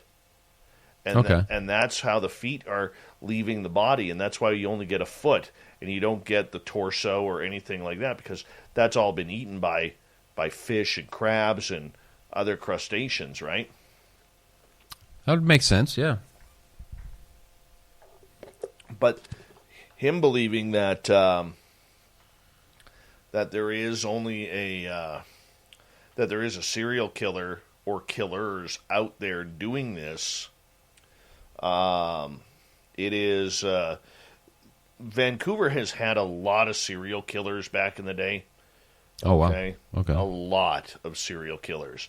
And I think that they just don't want to bring out that news that, hey, you know, to put panic into people.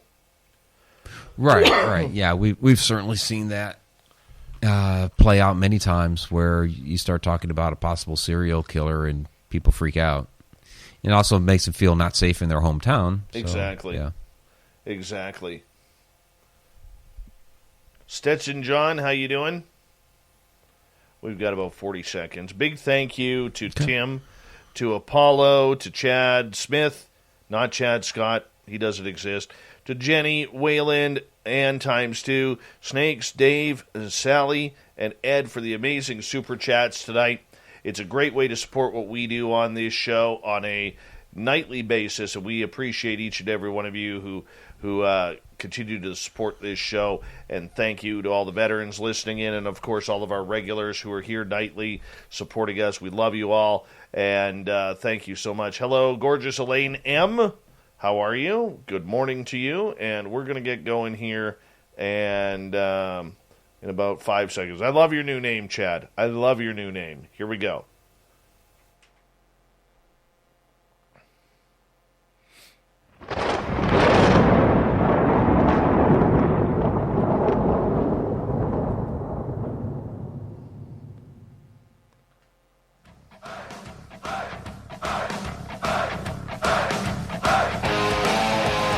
We passed the halfway point of Spaced Out Radio tonight. My name is Dave Scott. Thank you so much for taking the time to join us. Really do appreciate earning your listening ears. Want to remind you that if you miss portions of this show or others, check out our free archives by going to youtube.com/Spaced Out Radio. Do me the favor, hit that subscribe button. Our website is spacedoutradio.com, where we have a plethora of features for you, including rocking out to Bumblefoot and reading up on Captain Shirk's SOR Newswire. Follow us on Twitter at Spaced Out Radio and on Instagram, Spaced Out Radio Show. We continue on tonight with Mike Ricksecker. He's a good friend of this show, one of the top paranormal supernatural writers, authors going right now. He's an award winner. He's got a great site called Haunted Road Media. He's been on Travel Channel's Alaskan Triangle. This man does it all. I don't know how he does it, but he always has fantastic hair when he does. Mike, welcome back. Oh, jeez. Thanks, Dave. Appreciate that. What am I supposed to do? I got to give a compliment when a compliment is due. You know what? One of the things... It's just a brush. I don't know what to say. Well, that's at least brushed 100 times in that part right there, because that's tight. There's not even a hair out of place there. Is that natural color, by the way? Like, It's natural color, yeah. Wow. Yeah. Wow. I wish. I went gray at started going gray at 25. It's terrible. Oh, wow. Okay. Terrible. Now, I've been very fortunate. I just turned 47 the other week, and my best friend, who's only like a year older than me, he looks like Santa Claus. Yeah, I know that feeling. We had our son when I turned 40, so he's 8 years old now, and last year, first time ever, I got approached as grandpa. Oh, wow. And I was okay. like, no, I'm not at that age. Please. Yeah, well, apparently I am. But that's okay. Moving on here, as we're not going to play the age game here anymore. Alaska has, as I look at a giant daddy long-legged spider sitting on my window right now. That is gross. But nonetheless, Alaska has, of course, a lot of legends around the sea. I mean, those seas up there in the Bering Strait, we only get a taste of it from the Discovery Channel when they put on their crab fishing shows. But, I mean, they've lost a lot of people, a lot of ships, a lot of sailors up there with that. How many times have you heard the legends of the waters up there?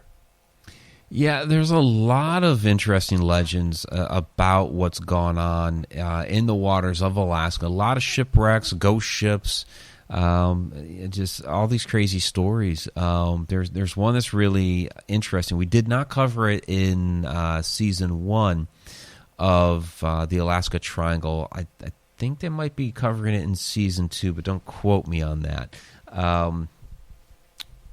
And that's the Clara Nevada. And this particular ship, this was during the late 1890s. It was during the Klondike Gold Rush, and all of these ships were coming up out of Seattle, into Alaska, carrying supplies to the Klondike, passengers up into that area, and so they'd stop off in Alaska and make the trek into the Klondike area in Canada. And they were the types of ships that they were retrofitting. They were finding these old wrecks and basically piecing them back together because there was just such a rush to head on up there. And the Clara Nevada was one of these that was kind of quickly put back together,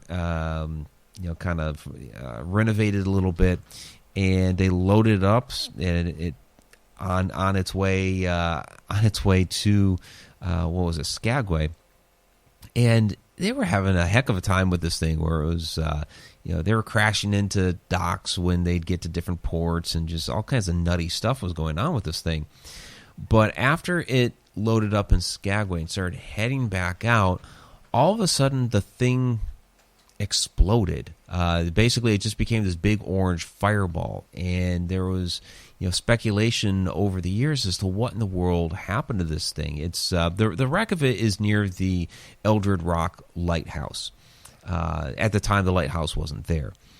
And the reason why they built the lighthouse was because of wrecks like this that happened. But people don't really know what truly happened to this thing. Now, there was a legend that there was all this gold on there that they were shipping back down out of the Klondike. And so there are different legends of murder and robbery and all these different things with the Clara Nevada.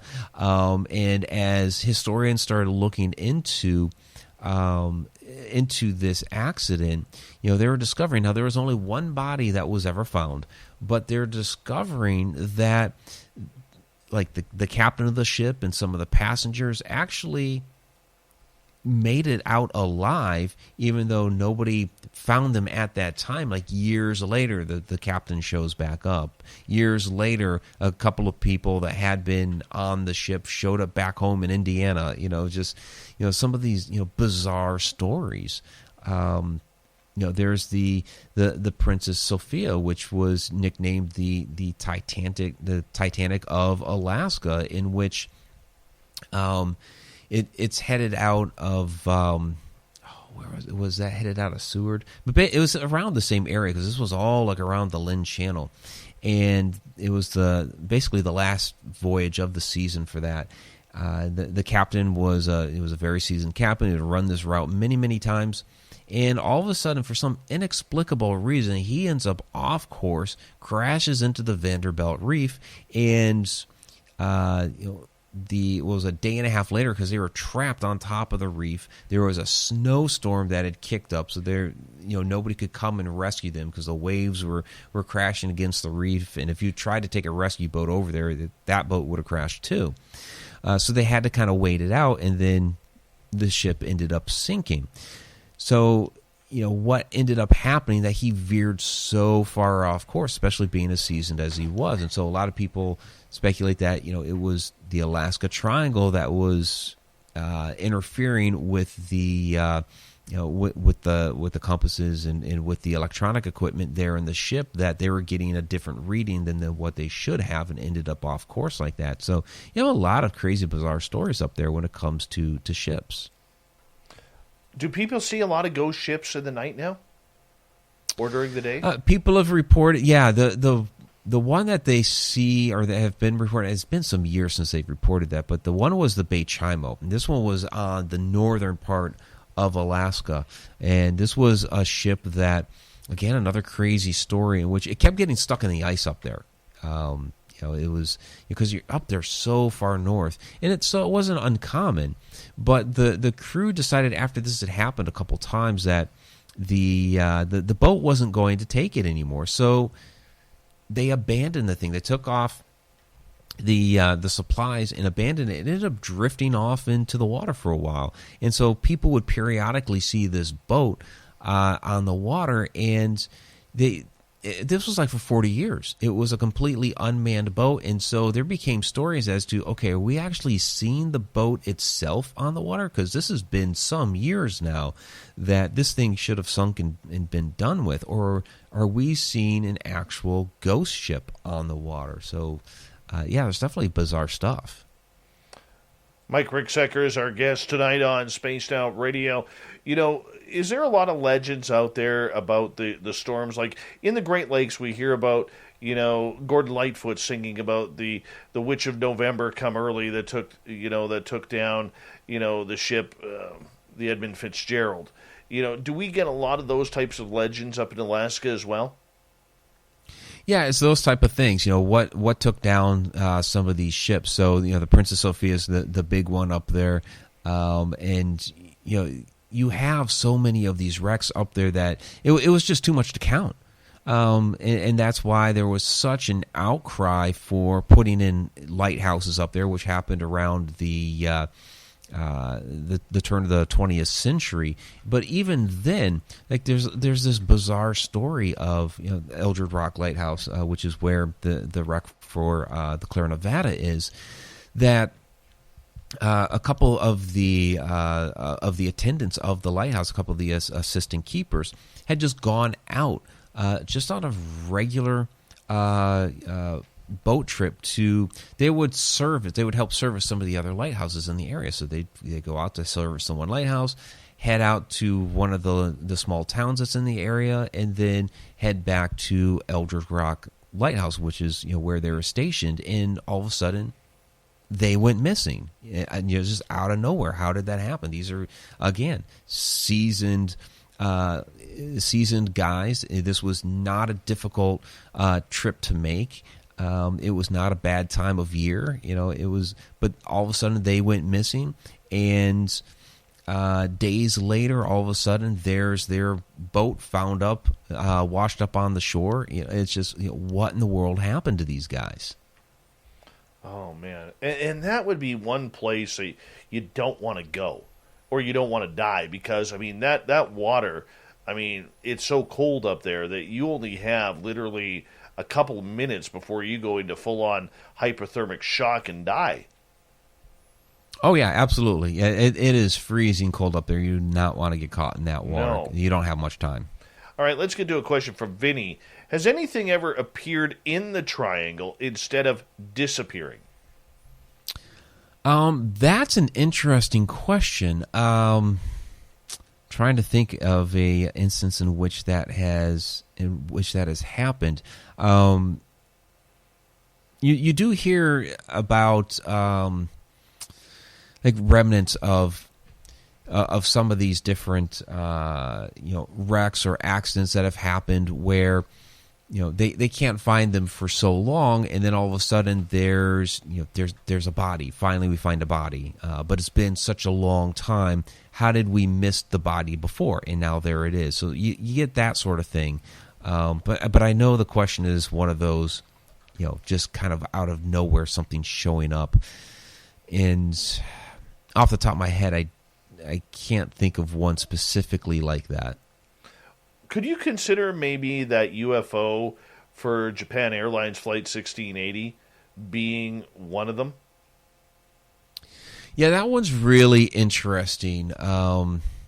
Because even with, because I even got a United flight involved with that to try to confirm it, and then all of a sudden the thing disappeared. But the Air Force had kind of manipulated that whole situation to try to get that confirmation. And I guess what had happened was that the UFO, when that other airline, that other plane showed up, the UFO had snuck in behind it, and so all that was observed, and that one was kept under the table. They didn't want that information related, but that one went on for several minutes, and you had several witnesses to that as well. And what's interesting is that the Reagan administration had brought a scientific team into that situation to examine what had happened. They were really, really excited about it, but the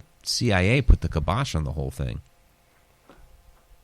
That flight, I mean, with the pilots from Japan Airlines, it was a cargo 747 delivering goods across North America and heading over to Japan. I mean, they were suspended from their jobs with pay and basically lost their wings for reporting this. But I do believe in that specific case that those that aircraft was actually brought down into Elmendorf, where the pilots got pretty much put into interrogation over what they saw. Am I correct on that? Yeah, and that's not uncommon either.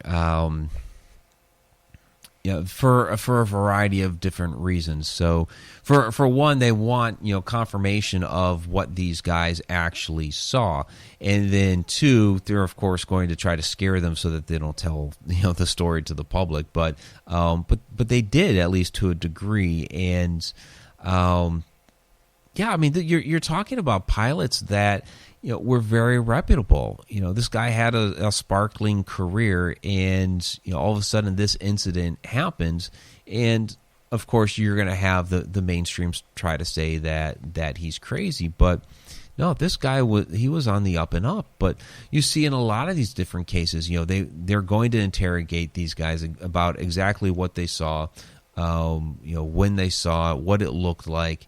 They want. The government and the military, they want as much information about these things as they can, and then as they get that information out of them, they're also going to basically scare them and try to threaten them. You're not going to say this, that, or the other thing about these different incidents. All right. Tony is asking, getting back to ghost ships for a minute. Are ghost ship reports, are they the older ones with sails or more modern type ships that people are seeing? So the ones up there in Alaska, most of these are like your old steamers. They have the smokestacks and all that. So these are, a lot of these ships were built. I'm trying to think. The Clara Nevada was built 1870s. The Bay Chima was built early 1900s. But they were steamers. So weird. I don't know how I'd react to seeing a ghost ship. I'll stick with the UFOs. Much more. Aiden is wondering, have you ever heard about the monster of Lake Iliamna? Yeah, we're talking about that a little bit earlier. So that's basically the Loch Ness Monster of Alaska. And the footage from that with the, it kind of almost looks like a big long snake in the water. But it's really fascinating. How often is that creature seen? Periodically throughout the year, watch the Alaska Triangle episode on that when you see that footage of the thing slinking through the water. That's just fascinating. But yeah, several times a year people report seeing it. Are you sure it's not a sturgeon? There's some big sturgeon up there. This thing is tubular. I mean, it looked like a giant snake in the water, so it certainly wouldn't be a sturgeon. Or fish? Or is it freshwater? This is freshwater. Aliens? It's always aliens. Well, hey, here. a lot of people say the octopus is an alien. Very true. Very true, Mike. But, with all the strange and weird that is happening up there, whether it's on the coastline where the majority of the population is, or whether it's inland, have you talked to anybody up in Alaska that has any sort of idea of what may be going on? Because a lot of the people who go missing in that triangle area, we're not talking about, the average citizen who goes out on a hike on the local mountain and disappears. We're talking about experienced outdoors people here.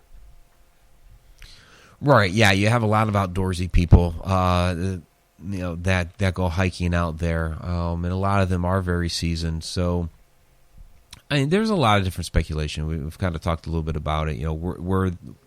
Was it something that happened with a cryptid?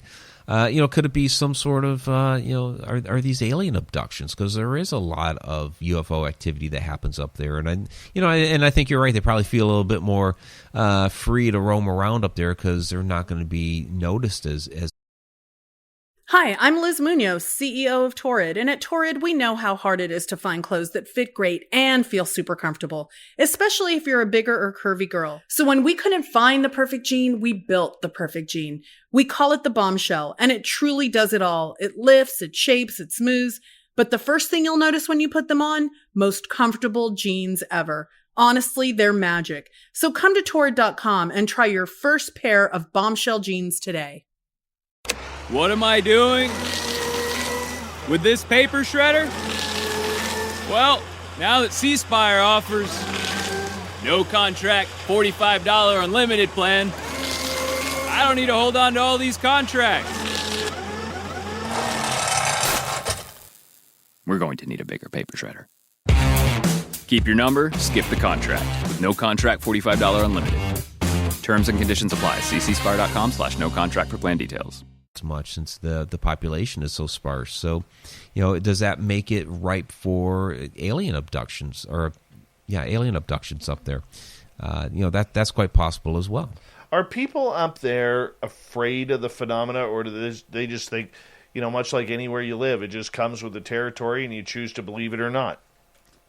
Yeah, I mean, most people go about their daily lives up there. They know that there's some unusual things that happen up there. They know that it happens up there more often than, say, down here. They're aware of that, but for the most part, they just go about their daily lives. And then all of a sudden, something happens. What's your best guess? As far as just the way things are happening.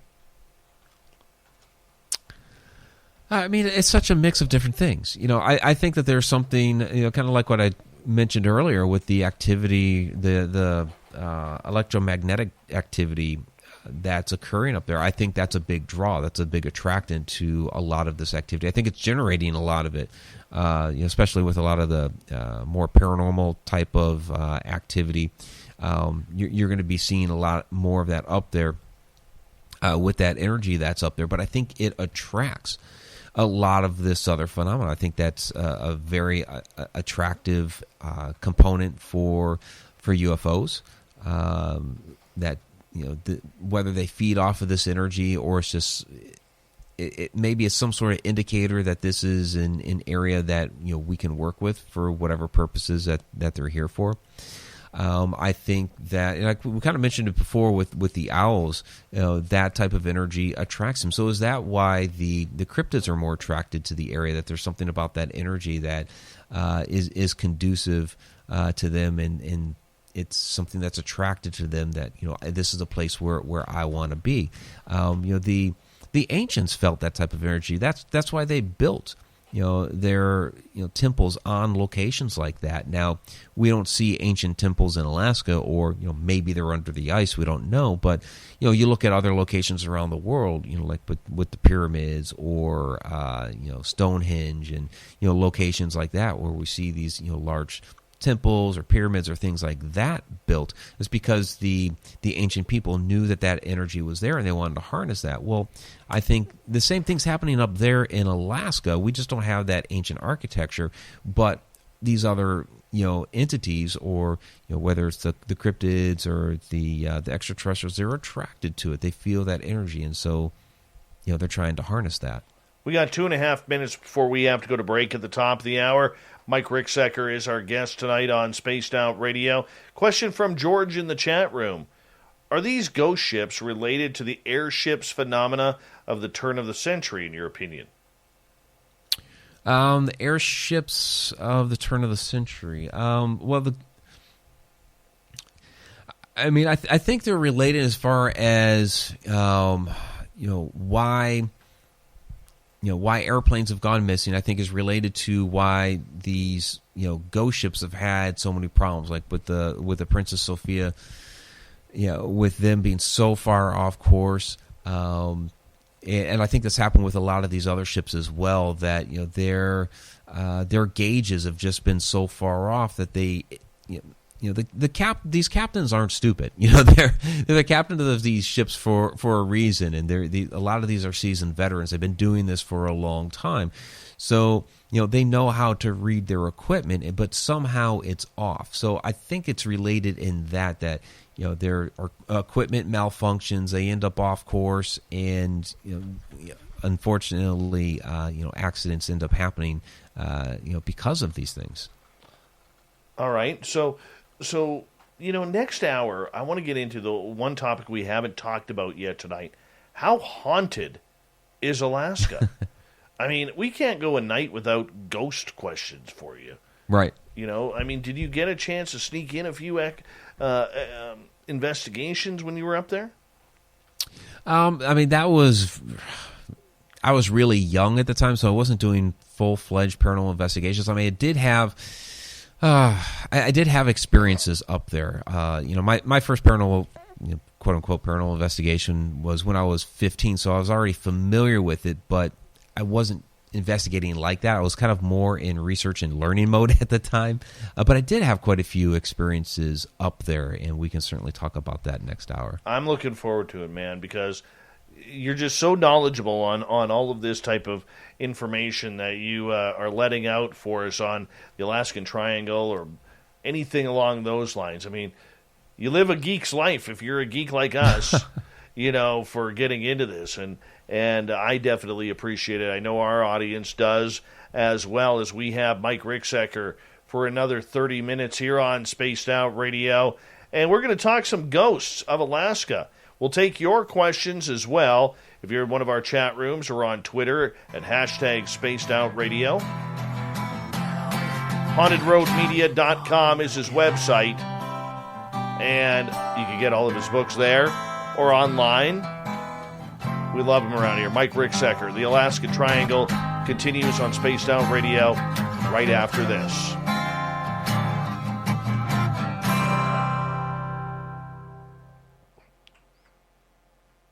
Just going to take a bathroom break. We got about 6 minutes, okay? Be right back. I got to find those spiders, too. There was a second one. Where do you go? Oh, where the hell they are. It's crawling on my foot. Get over here. You got to go outside, man. Gotta go outside.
right.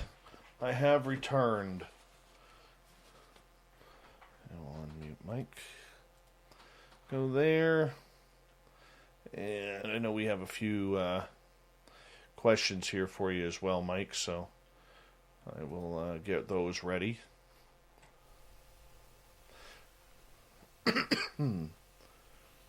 And once again, just stick with me right through the when we go to break, and I'll say a proper goodnight to you.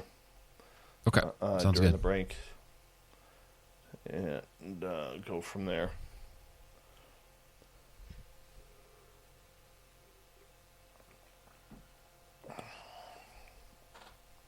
Quick show, man. Very yeah, quick it's gone show. by fast. Yep. As they always do with you. They always do. I don't know why. No, we just have a lot to talk about, and just, boom, it just goes. For sure. For sure, man.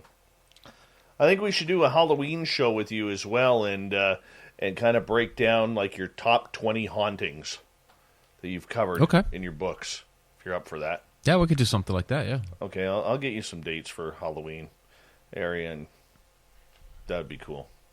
Sounds good. Yeah. All right, here we go in 15 seconds. Let's have some fun here. All right. Thank you to everybody on the Super Chats tonight. Really appreciate the love and support of SOR. Here we go.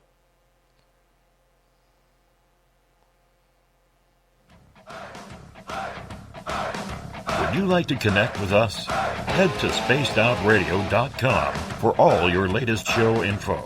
Now, back to Dave Scott and SOR. Kicking off the third and final hour of Spaced Out Radio tonight. My name is Dave Scott. Thank you so much for taking the time to join us. We really do appreciate earning your listening ears. We say hello to everyone listening in on our terrestrial affiliates around North America and digitally on TalkStream Live, Revolution Radio, and KPNL. All of our archives are free. All you got to do is go to youtube.com/Spaced Out Radio. Just do me the favor, hit that subscribe button. The Desert Clam has set the password for tonight in the SOR Space Travelers Club. Sacralgia. Sacralgia is your password. Use it wisely, space travelers, as a clam sets the password each and every night right here on Spaced Out Radio. Our website is spacedoutradio.com, where we have a plethora of features for you, including rocking out to Bumblefoot and reading up on Captain Shirk's SOR Newswire. Follow us on Twitter at Spaced Out Radio and on Instagram, Spaced Out Radio Show. For the final time tonight, we introduce author, ghostorian, TV guy, Mike Ricksecker. His website, hauntedroadmedia.com. If you want to check out his books, you can find them there or online. Mike, thank you so much for being with us. Yeah, always great to be here, Dave. It's been like we were talking about, it's been a very fast show. So it really has. Yeah. Really has. And I'm sure you're glad for that, because you're on the East Coast. So yeah, it's getting a little late here. No kidding. No kidding. Let's start off with a question from Simon. How has all of this phenomena affected your life? Yeah, wow. Well, it's been a big part of my life. You know, I had experiences going all the way back to when I was a kid, but you know, Alaska specifically, this was a very influential time of my life. You know, I was just out of high school, I was newly in the Air Force. I got thrust up there into Alaska. I didn't think while I was up there that, you know, those 3 years were going to have such a significant impact on my life. And yeah, and even like today, you know, because of, you know, different strange things that have happened, like the opportunity with the Alaska Triangle Show. Now I'm writing a book. I have all these fantastic stories to tell people. And so it's like, you know, when the topic of Alaska gets brought up, it's like, yeah, I spent 3 years up there, and all of a sudden, you know, here come all the stories. So, you know, I never thought that would be, you know, something that would happen to me. But then you look at everything else that I've you know, witnessed and done over the years. You know, I would not be me without all the phenomena that I've been involved with. Incredible. All right. Let's get to another question here. Aiden is asking, do you think some of the sightings up in Alaska of thunderbirds are actually dire gray owls? Interesting question. I mean, I suppose some of them could be not being there to witness a Thunderbird. I couldn't tell you, but could some of them have been misinterpretations of what they were seeing? I mean, we could say that about a lot of phenomenon. Are some of the, when you look at chupacabra sightings, are they misinterpretation of a sickly coyote? It could be. It's hard to say without being there and witnessing that specific incident. All right, another interesting one. I'm not sure you'll know if you know too much about this or not. Low Pro is asking about Magnetic Mountain Maru in the north of Alaska, and if you have an opinion on it. Yeah, I don't know too much about that specific mountain. A lot of my research has been like Mount Hayes, of course, different things around the like the Anchorage area, things like that. So I haven't really done a lot with Mount Maru yet. How haunted is Alaska? Definitely a haunted state, for sure. I mentioned before being stationed in at Elmendorf, but specifically in the Alaska Command Building. What was very interesting there, and I had some experiences there at one of the several apartments I lived in up there. So what we frequently saw down there in this basement was some sort of shadow entity. Did not talk about this one in my book, A Walk in the Shadows, but it is getting talked about in my Alaska Triangle book that's coming out. And we weren't sure exactly what this was. It hung out mostly because our area that we were at, there was an office area, and then there was like the server rooms, and there was the comm center area. So what we did, we were originally worldwide military command control systems. We ended up switching to global command communication systems after a couple of years. So that was our area of, I guess, that office area, for lack of a better term. And then there was the comm center area, which they were kind of, for lack of a better term, kind of like messenger boys, couriers, that sort of thing, for some of the command. So we shared a space with the servers. We didn't really see the shadow over there, although there was one creepy room in the back that the lights were never on. It was mostly in the office area, which was kind of interesting. And there were these rumors that the building had once been a hospital, and that this area down there was the morgue from that hospital. And that's why we kept seeing this thing down there. But doing research of that building, it was never a hospital. It's only ever been a command building. So now looking back on it, it's like, what in the world did we actually see? Why were we seeing this shadow entity down there? And so this almost kind of goes back to the idea of a time slip with that energy down there. Is there something that's charging the area so that we're seeing, the people that worked down there years ago? Maybe we're seeing people in the future that were working. We're just getting a glimpse through these shadows. It's kind of hard to know.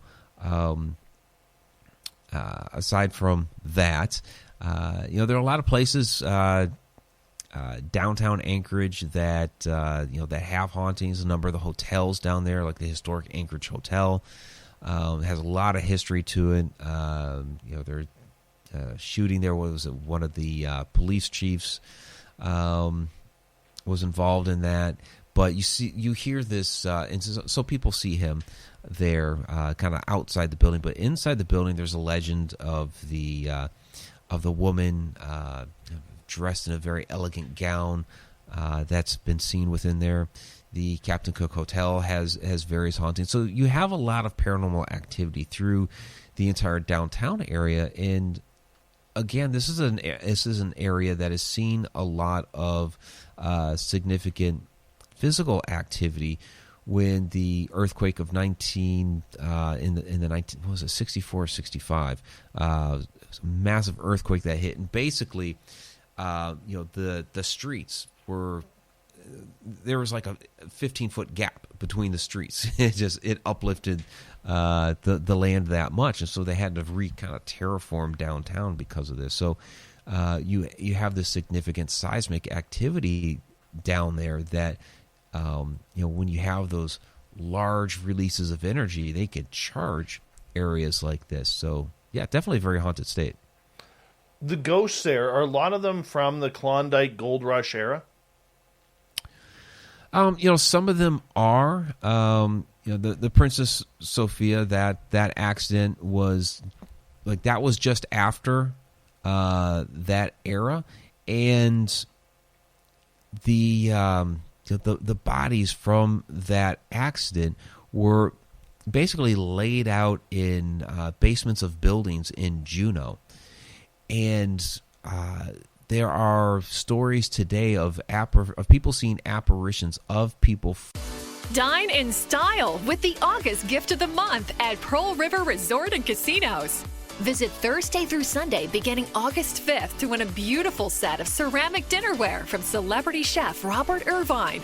Just earn 250 base points each week to receive your gift while supplies last. Gifts include sets of 8 and 10-inch dinner plates, coffee mugs, and soup bowls. This August only at Silver Star and Golden Moon Casinos, Pearl River Resort Properties.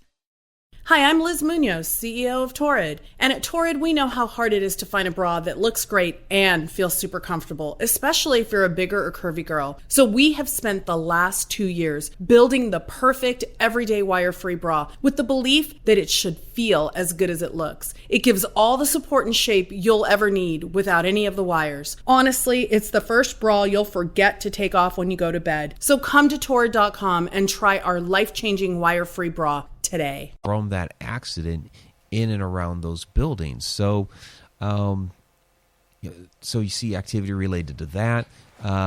People talk about the shipwrecks, like we talked to Clara, Nevada before, and other shipwrecks around that time. People claim to see those people, especially around the Eldred Rock Lighthouse. So that would have been related to the Klondike Rush. So, yeah, there's certainly paranormal activity related back to that time. My goodness. That would be awesome. Because the funny part about it is the original Gold Rush Trail, which goes right up to Alaska, is literally about 3/4 of a mile from my house. Oh, wow. And okay. that's where the story I told you in the first half hour about the Chinese couple that we were able to communicate with, that's where that incident happened. So, I mean, it doesn't surprise me whatsoever. I got a question from Sasquatch here for you. Do you think HARP has any relation to the triangle? It's an interesting question because, of course, HARP is up in that area, and we had some antenna arrays down there on Elmendorf that they wouldn't admit that they're related to HARP, but we know that they're related to HARP. So does that play a part into all of this, or is it that HARP is using the energy that's there to help power their system? It could be a little bit of both. But a lot of this activity also happened prior to HARP. So I think even without it, even if HARP is contributing to it now, it would still be happening even without it. Right on. Right on. As we continue on with Mike Ricksecker here tonight on Spaced Out Radio. Ghosts, Bigfoot, other sorts of cryptids, sea monsters, everything going on. How much more do we need to pay attention about what's going on in Alaska with all of the strange and weird sightings? I mean, I think we need to keep our eyes open up there for sure. Again, this is the last. They call it the last frontier. I mean, to me, space is the final frontier, kind of like from Star Trek, right? There's a lot more to explore out there, but on Earth, it's Alaska, parts of Russia with Siberia and all that, and then Antarctica. I think there are a lot of answers we're going to find down in Antarctica as well, and I think we're going to find some relationship between Alaska and Antarctica. If you look back in history and you see the pole shifts, you'll see that there's some relation there for sure. But I think there's a lot more that we're going to discover up there as the years go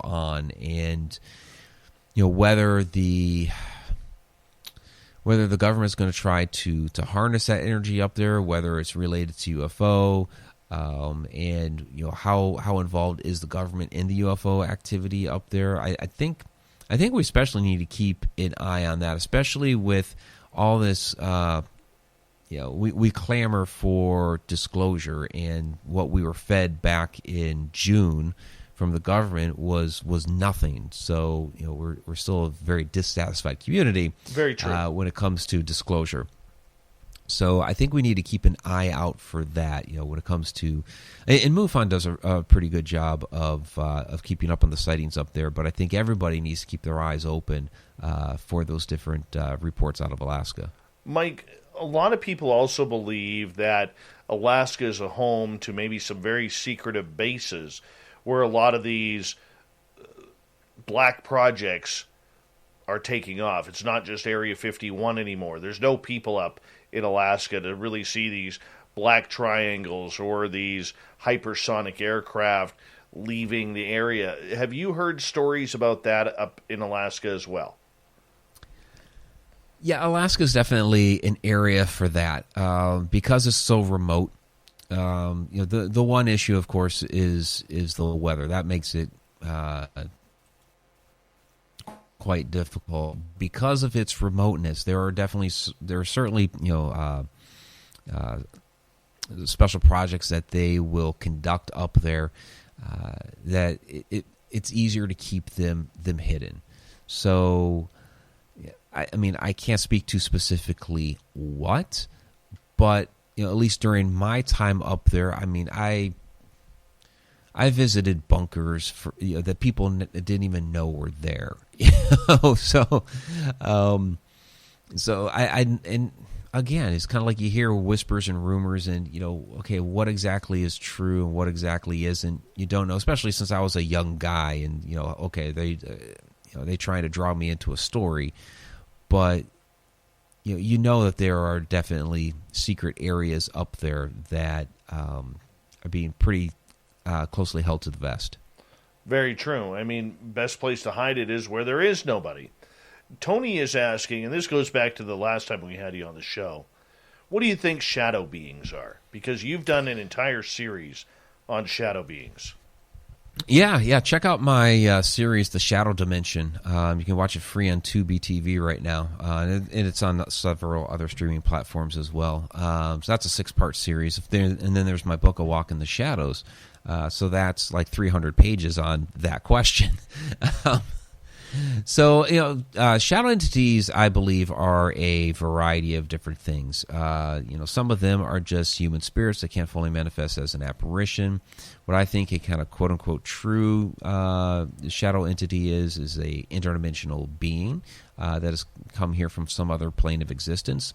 Some shadow beings are extraterrestrials. Some are time travelers. We kind of already talked about that a bit here. Some may be astral projections, and you start getting into some other, what they could possibly be, like light beams and things like that. And people are light beams. It's like, well, yeah, stare at a light bulb long enough, and what do you start seeing? You just see the silhouette and not the light anymore. So, so they are a variety of different things. But like I said, kind of a quote-unquote true shadow person would be an interdimensional being. How often have you interacted with them? Quite a lot, actually. So that was my first significant paranormal experience when I was about 8 years old. Again, when I was 13, but later on as an adult, when I became a paranormal investigator, I was seeing them on a lot of different paranormal investigations. So, whether it was at an old hotel or somebody's house, I saw them quite often, and still do. Dave Altman wants me to ask you about Portlock. Not familiar with Portlock. Me either. Thanks a little, Davey Altman. Appreciate that. Thanks for asking. Yeah. Yeah, we appreciate him. He's a good guy. Sometimes.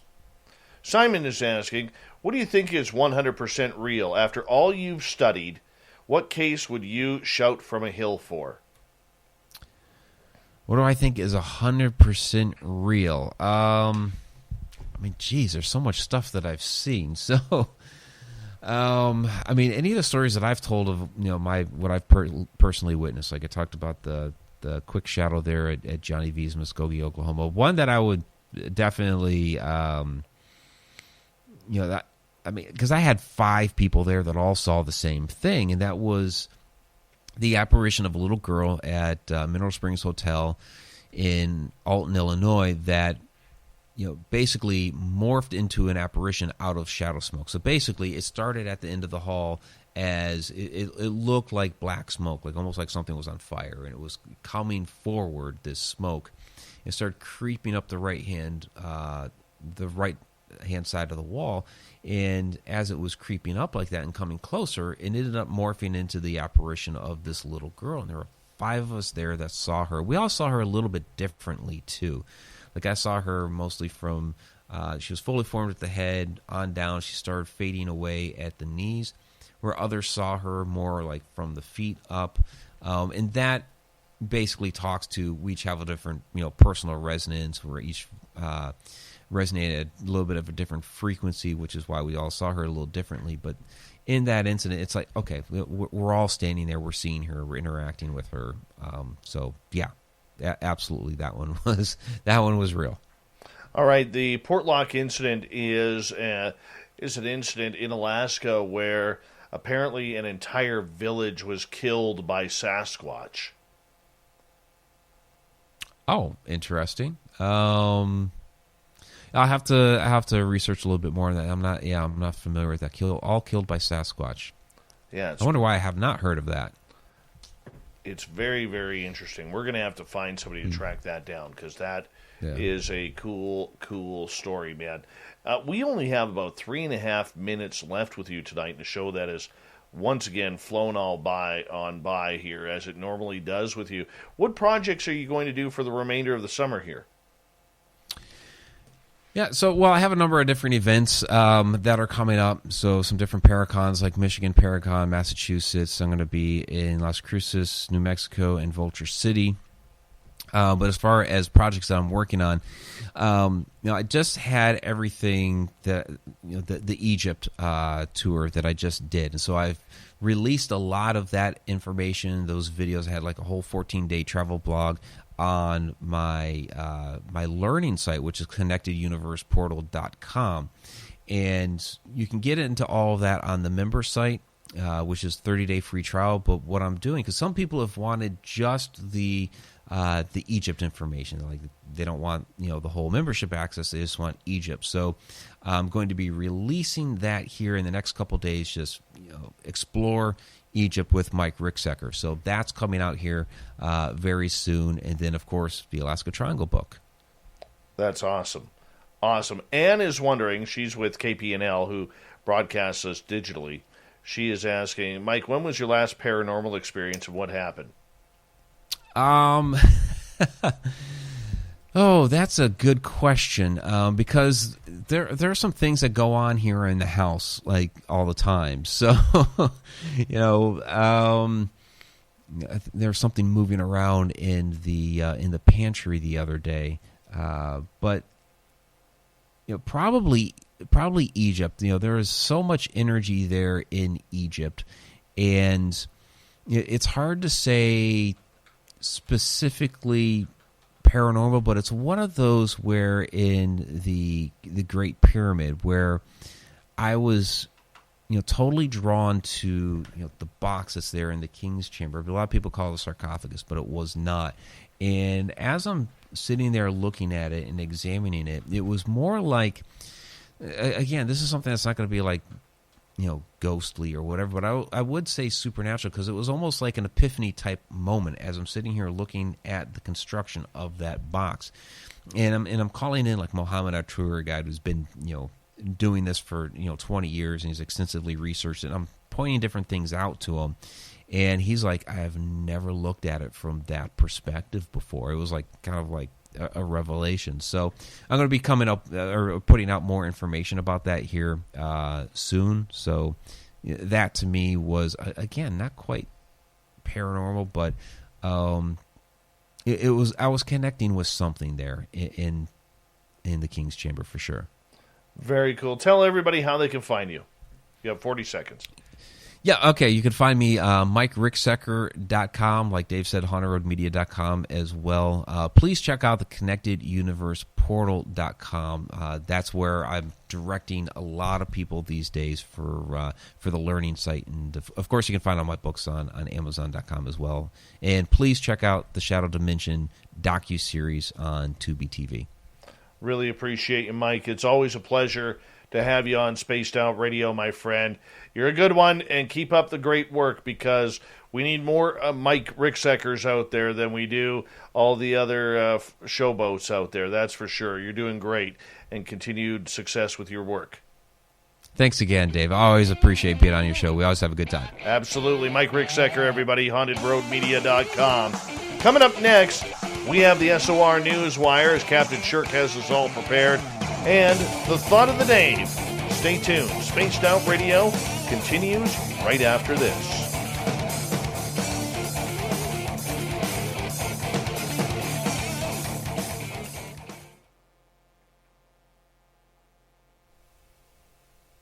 Appreciate you, buddy. Yeah. Thanks again, Dave. Thank you so much, and always appreciate you staying up late. I will get some dates to you here very soon about October, and then we'll just say pick your top 20 haunted stories that we could talk about, and we'll go from there. Sounds good. We'll do it. All right, buddy. You take care. All right. Yep. Have a great night. Take care. See you soon. Take care. Bye-bye. Mike Ricksecker, everyone. Mike Ricksecker. I'm Chad Smith. Thank you, Ozzy Steve, for that awesome super chat. Really do appreciate that, man.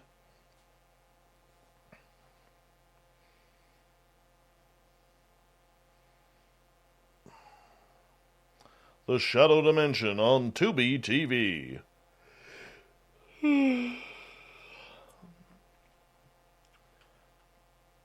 Fabster, your head cannot fit in a pyramid. Can't. Impossible. Is that better? Yeah, that's better. It's impossible for your head to fit on TV there, Fabster. Or in an Egyptian crypt.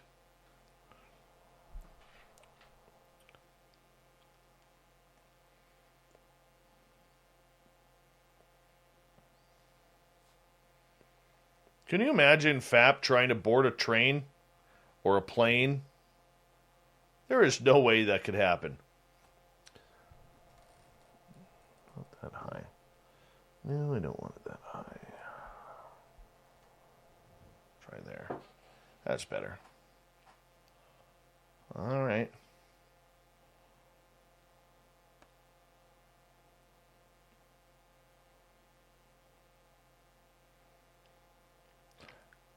Hey, Raul, I don't know when you felt that this has become a political chat room, but you might be in the wrong chat room tonight, man. Seriously. Not sure quite what's up with you, man.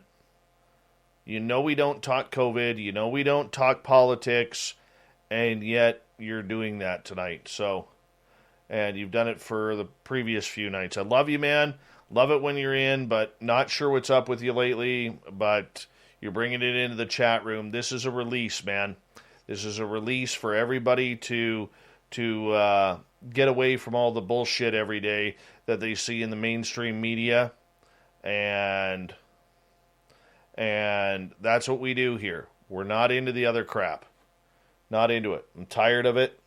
I'm tired of forest fire smoke. I'm breathing that crap in. Tired of politics. I'm tired of everything. So let's just keep it on the woo. We can all enjoy it a little bit better and have a good time, man. So I appreciate you tuning, and let's just hang on in. Have some fun.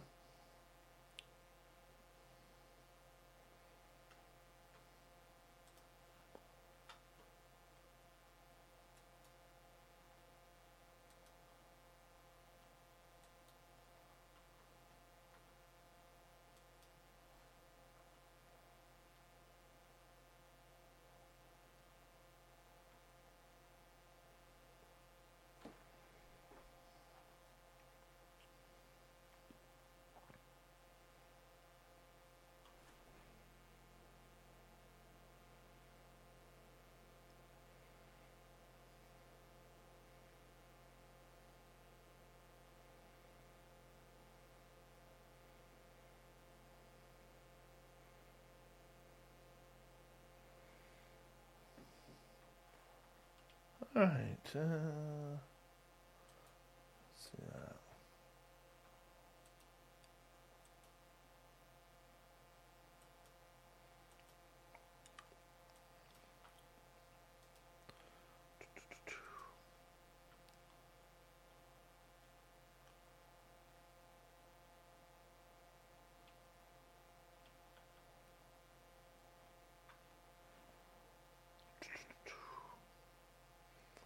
All right, we've got about 45 seconds. A big thank you to Ozzy, Steve, Anya, Tim, Apollo, Chad, Jenny, Waylon, Ann ×2, Snakes, Dave, Sally, and Ed for the amazing super chats tonight. Really do appreciate it. Yeah. Duke, pass that on to Filth at bookings@spacedoutradio.com. bookings@spacedoutradio.com.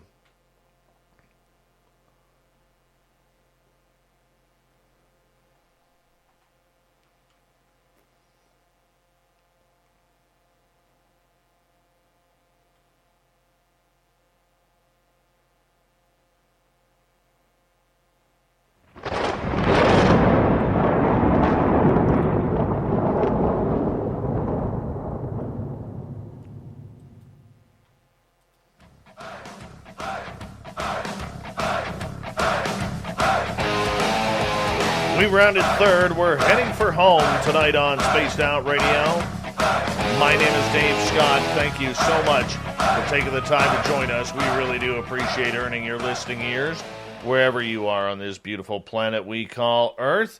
Want to say hello to everyone listening in around the world, tuning us in, and remind you that you could check out our free archives by going to youtube.com/Spaced Out Radio. Do me the favor, hit that subscribe button. Our website is spacedoutradio.com, where we have a plethora of features for you, including rocking out to Bumblefoot and reading up on Captain Shirk's SOR Newswire. Follow us on Twitter @SpacedOutRadio and on Instagram @SpacedOutRadioShow. Speaking of the news, let's do this thing.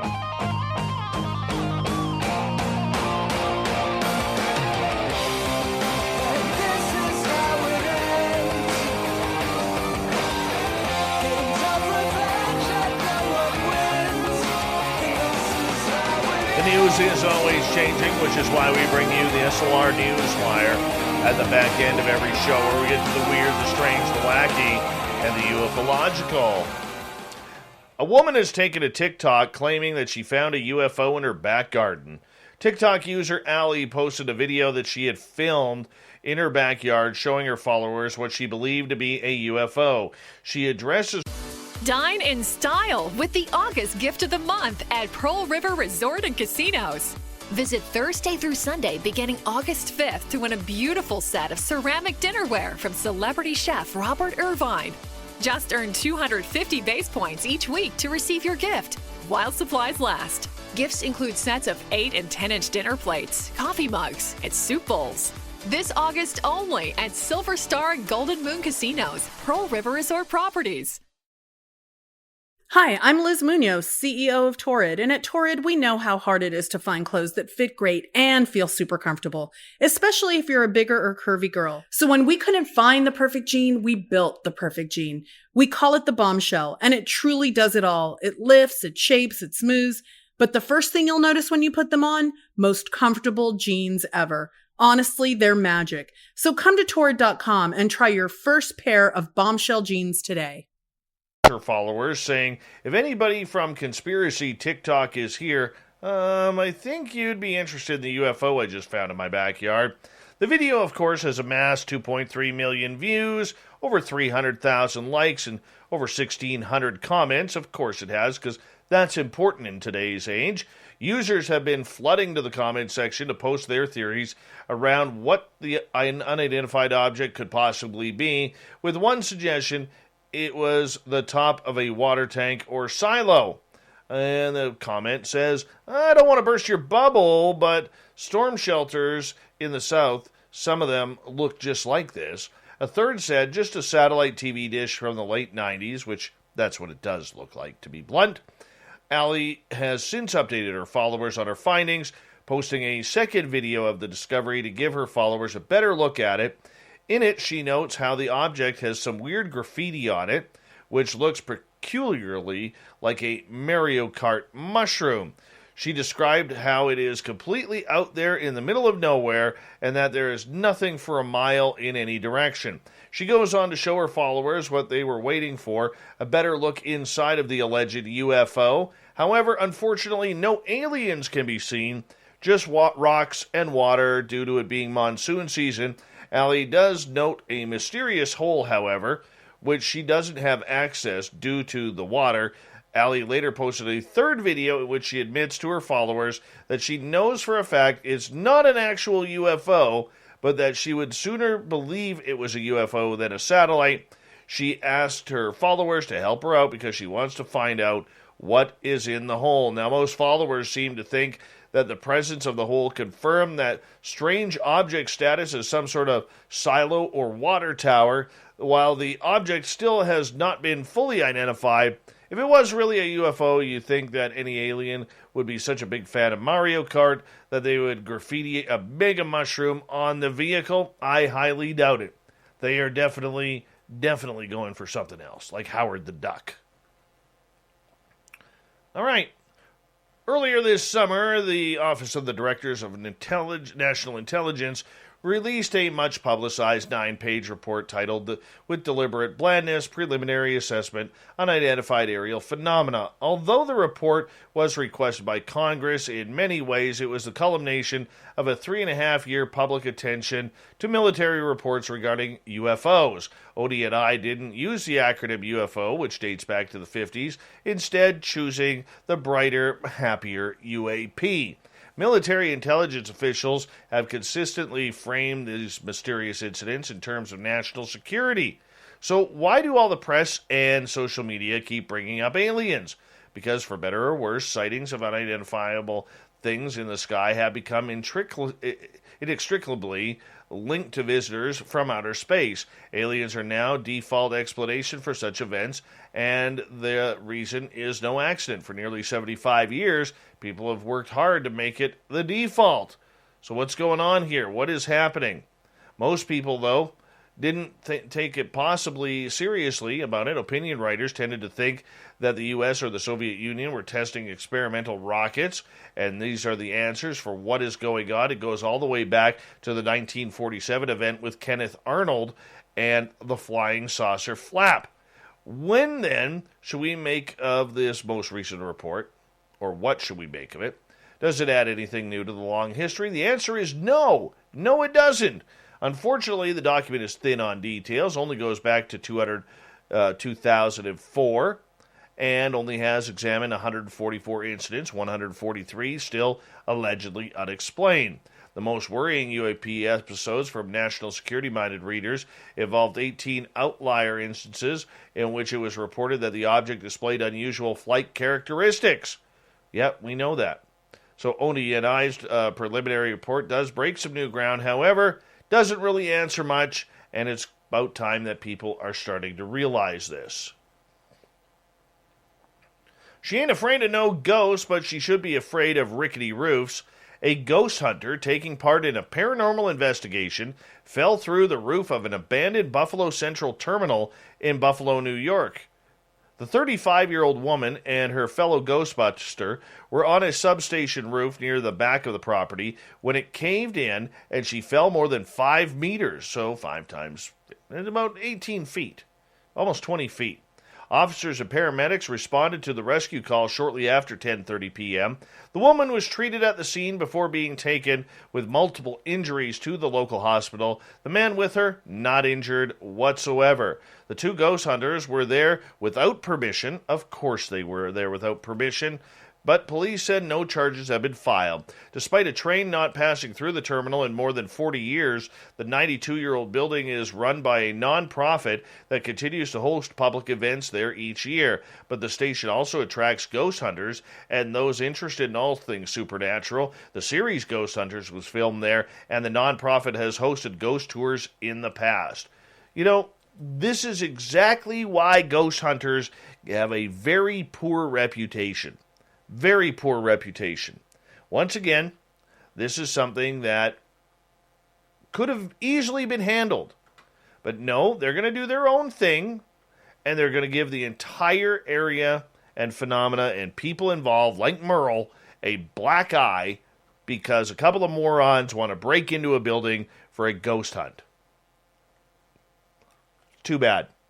I wish there was a way to regulate this field, because it would probably eliminate half of the morons out there that are just there to do their own thing and don't care about the consequences or the private property. How hard is it? Just ask.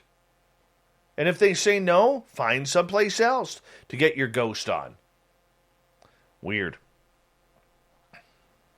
A Frontier Airlines passenger was taped to his seat after he allegedly groped and assaulted flight attendants during a Miami-bound flight from Philadelphia last week. The 22-year-old was arrested at Miami International Airport. Authorities arrested Maxwell Wilkinson Berry of Ohio and charged him with 3 counts of misdemeanor battery, according to a Miami-Dade police report. He had 2 drinks while on the flight and ordered a third, police said. He allegedly brushed an empty cup against the backside of a female flight attendant who told him not to touch her, according to officials. He later spilled a drink on his shirt, went to the bathroom, exiting shirtless, police said. A flight attendant helped him get another shirt from his carry-on. After walking around the plane for about 15 minutes, he began to get friendly with another female flight attendant and allegedly grabbed her breasts, according to the report. He then put his arms around both female flight attendants and allegedly groped their boobage. Yeah. A male flight attendant then was called to watch over Berry, who then punched the man in the face. Man, this guy has problems. The flight attendant and nearby passengers restrained Berry with tape and a seatbelt extender, according to the report. Videos on social media showed Berry screaming expletives to the crew and at one point claimed his parents are worth more than $2 million. Other clips showed Berry taking a swing at a male flight attendant and later being tied up with duct tape.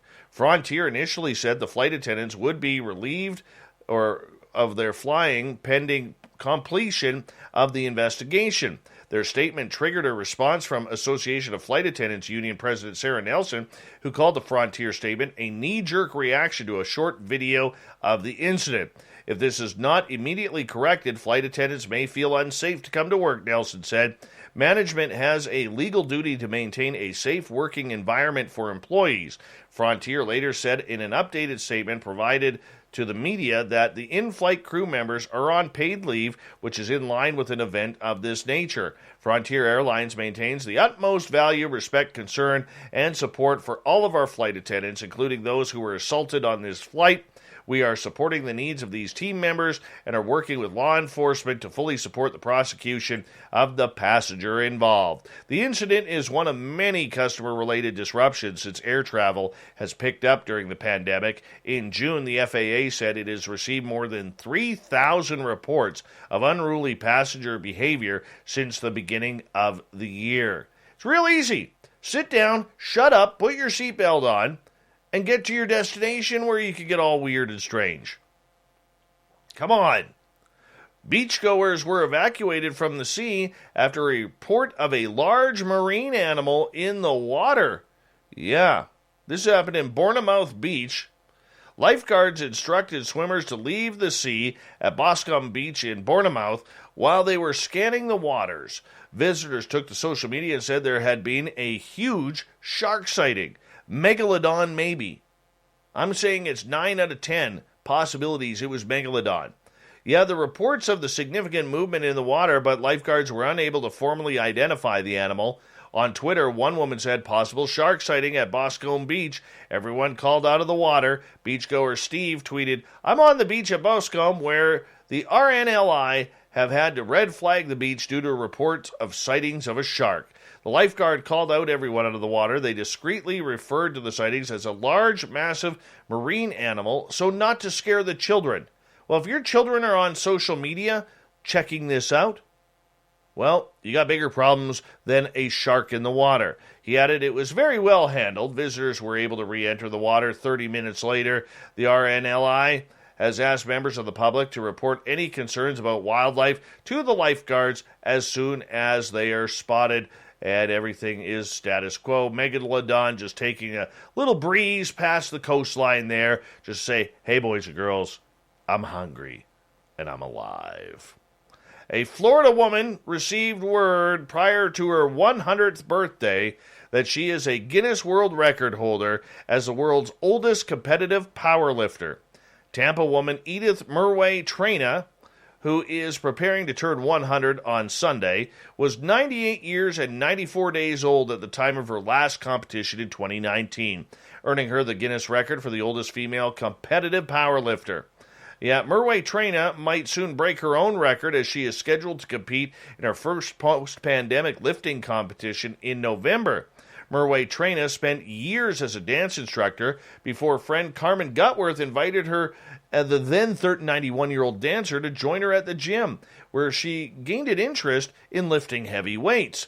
While I was watching those ladies do their thing, I thought I just as well should pick up a few bars, and I did, she said. Going on a regular basis, I found that I was enjoying it, and I was challenging myself to get a little bit better and a little bit heavier in weights. Before long, I was part of the team, she said. Murway Traina lifts weights ranging from 40 to 150 pounds at her competitions, which have earned her so many trophies that she's run out of room for them in her home. As a performer and a dancer, applause was always a very important part of my enjoyment. As long as I could get a little bit of applause, I was happier each time I got more and more. Once people found out I was in my 90s and I was doing all of these things, it got to be more noticeable. People got to pay attention to me more. Good for her. Absolutely good for her. I couldn't do it. Nope. Finally tonight, a landlord in Connecticut has been arrested after he allegedly broke into a tenant's apartment and was caught on camera sniffing women's underwear. Who does this? Who does this? Vinny, Fap, do you know? Jorge Oriana Arias, 38 years old, was seen on hidden security cameras entering a tenant's apartment. The tenant first filed a report with police in May about her issues with Aurelia Arias, stating that he would go into her and her daughter's bedrooms and then go through their clothing. Why? It's disturbing. The woman told officers that as soon as she suspected someone was entering her home, she began barricading adjoining doors, but the landlord used another door to get inside. So the women set up hidden cameras around the apartment to prove someone was breaking in and pilfering through their belongings. She stated that the camera caught the man entering her apartment through a slide door before proceeding to both bedrooms where he would locate female underwear. The video, which was provided to officers, shows the man bringing female garments to his nose, apparently in an effort to sniff them. The woman also reported that he had even entered the home while her daughter was home alone, but he appeared to be startled when he saw her there and immediately left. Oriana Arias was arrested July 22nd, faces charges including third-degree burglary, and was released on $25,000 bond. He is scheduled to appear in court in September.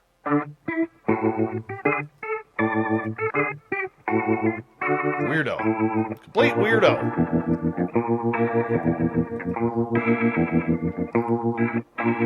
Thought of the Day happens every night at this time, where we ask a question on our Facebook and Twitter pages, then read your responses on the air because we love the audience participation around here.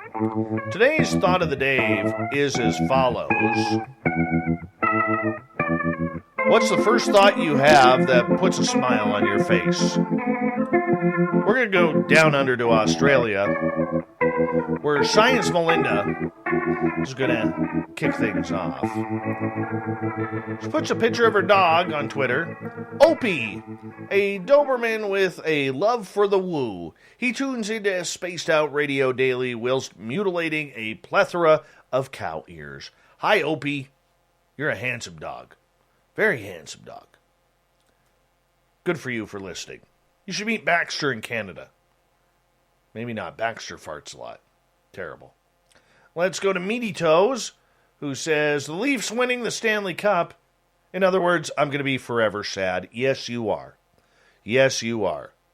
And any other Leaf fans out there, you might as well go collect your chairs off of Yonge Street because the Leafs are not going to win the Stanley Cup for at least another 100 years. If that. Maybe 80. Mark Miller, my daughter always puts a smile on my face. That is true. You know, my little guy has been away for a few days with Grandpa and Grandma hanging on out. And he FaceTimed me today. And he in his big blue eyes, he's got these giant blue eyes. And he's like, Daddy, I miss you. And he started crying. And I was just trying to hold it together. I'm like, oh, my buddy, come on. You know, you're hanging out with Grandpa and Grandma. Everything's cool. And here I'm thinking, this kid's getting homemade pancakes every day. You know, he's getting, you know, his grandma just takes good care of him. You know, but I get it. Brain on the Waves says, it's always dogs. Dogs make me smile. Paul says, aliens make me smile. Mickle in a pickle. Fast cars and fast women, Dave. And let's go to Doc. My 59 Jeep CJ puts a picture of it on Twitter. I want this thing. Oh, that's beautiful. I just love Jeeps. And let's go to Chris here. My son. Fair enough. Ronnie, the gorgeous Ronnie, says, Savannah, who looks like a Chihuahua, puts a smile on my face. Yeah, that's definitely a Chihuahua. It's wearing a sombrero. Beautiful. Beautiful little dog. I love pictures of dogs. I really do. John, picturing Meaty Toes actually wearing a disgusting hat. That's not nice. Leave Meaty Toes alone. He didn't do anything. All right. Let's go to Drew. My children always put a smile on my face. Danny, my dog Lemmy. I bet you Lemmy rocks. Plays a mean bass. Probably has a band called Motor Dog. Angela, people who get and appreciate my twisted mind. Isn't that the truth? Brent, that one time when I finally figured out what the SOR password is for. What is the SOR password for? Joe Monk in our chat room? Exactly. That's a riddle. See if you can figure it out. Scott, knowing. Knowing what? I don't know. He's secretive on it. Nikki, nature. Being surrounded by it, whether that's working in a garden, taking a walk in a forest, listening to birds chirping and singing, walking on a beach, swimming in the ocean, or sitting outside at night watching the sky and hearing the crickets or frogs. That's romantic. That's beautiful. Kara, eating breakfast for dinner. You. That's just disgusting. Horrible. Horrible. Who says that? Magnus. His cat makes him smile even though the cat hates him. Uncle Dale and his power stash. On a beach in Texas, Starship is about to go through dry fit-up testing with the super heavy booster. Love me some spacecraft. Amen, Uncle Dale. Amen. Barry, that I own a McLaren 765 LT Novatec car in black. And Alicia, easy. You, Dave Scott, I miss your face. I miss yours too. Never met. Orion, the stars early in the morning. Humanity makes Catherine smile. And the final one for tonight. Let's go to Jeannie. Cute baby bunnies. Thank you for everybody participating in the thought of the day. Thank you to Captain Shirk for the SOR Newswire and to Mike Ricksecker talking about the Alaskan Triangle. We got Mr. Ron Bumblefoot Thal rocking in the background with Little Brother is Watching. Bumblefoot is the official music of Spaced Out Radio, rocking us in and out of every single show. Get your horns up for the guitar god himself. Special thanks to everybody listening in at home, at work, in your car, wherever you may be. Thank you to everyone in our chat rooms tonight except FAP. On YouTube, LGAB, Revolution Radio, Spreaker, Facebook, Twitch, and on Twitter at #SpacedOutRadio. Remember, this show is copyright by Spaced Out Radio and SOR Media Ventures Limited. Thank you so much for choosing to share your evening with us, because together, my friends, we're watching. We own the night. Mr. Bumblefoot, we need a favor. We need you to take us home.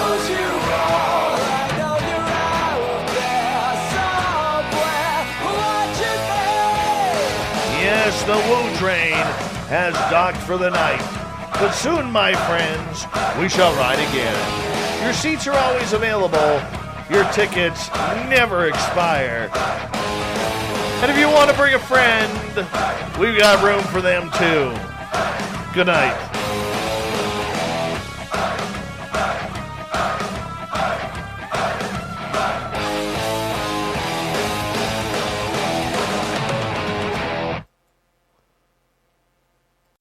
Dine in style with the August gift of the month at Pearl River Resort and Casinos.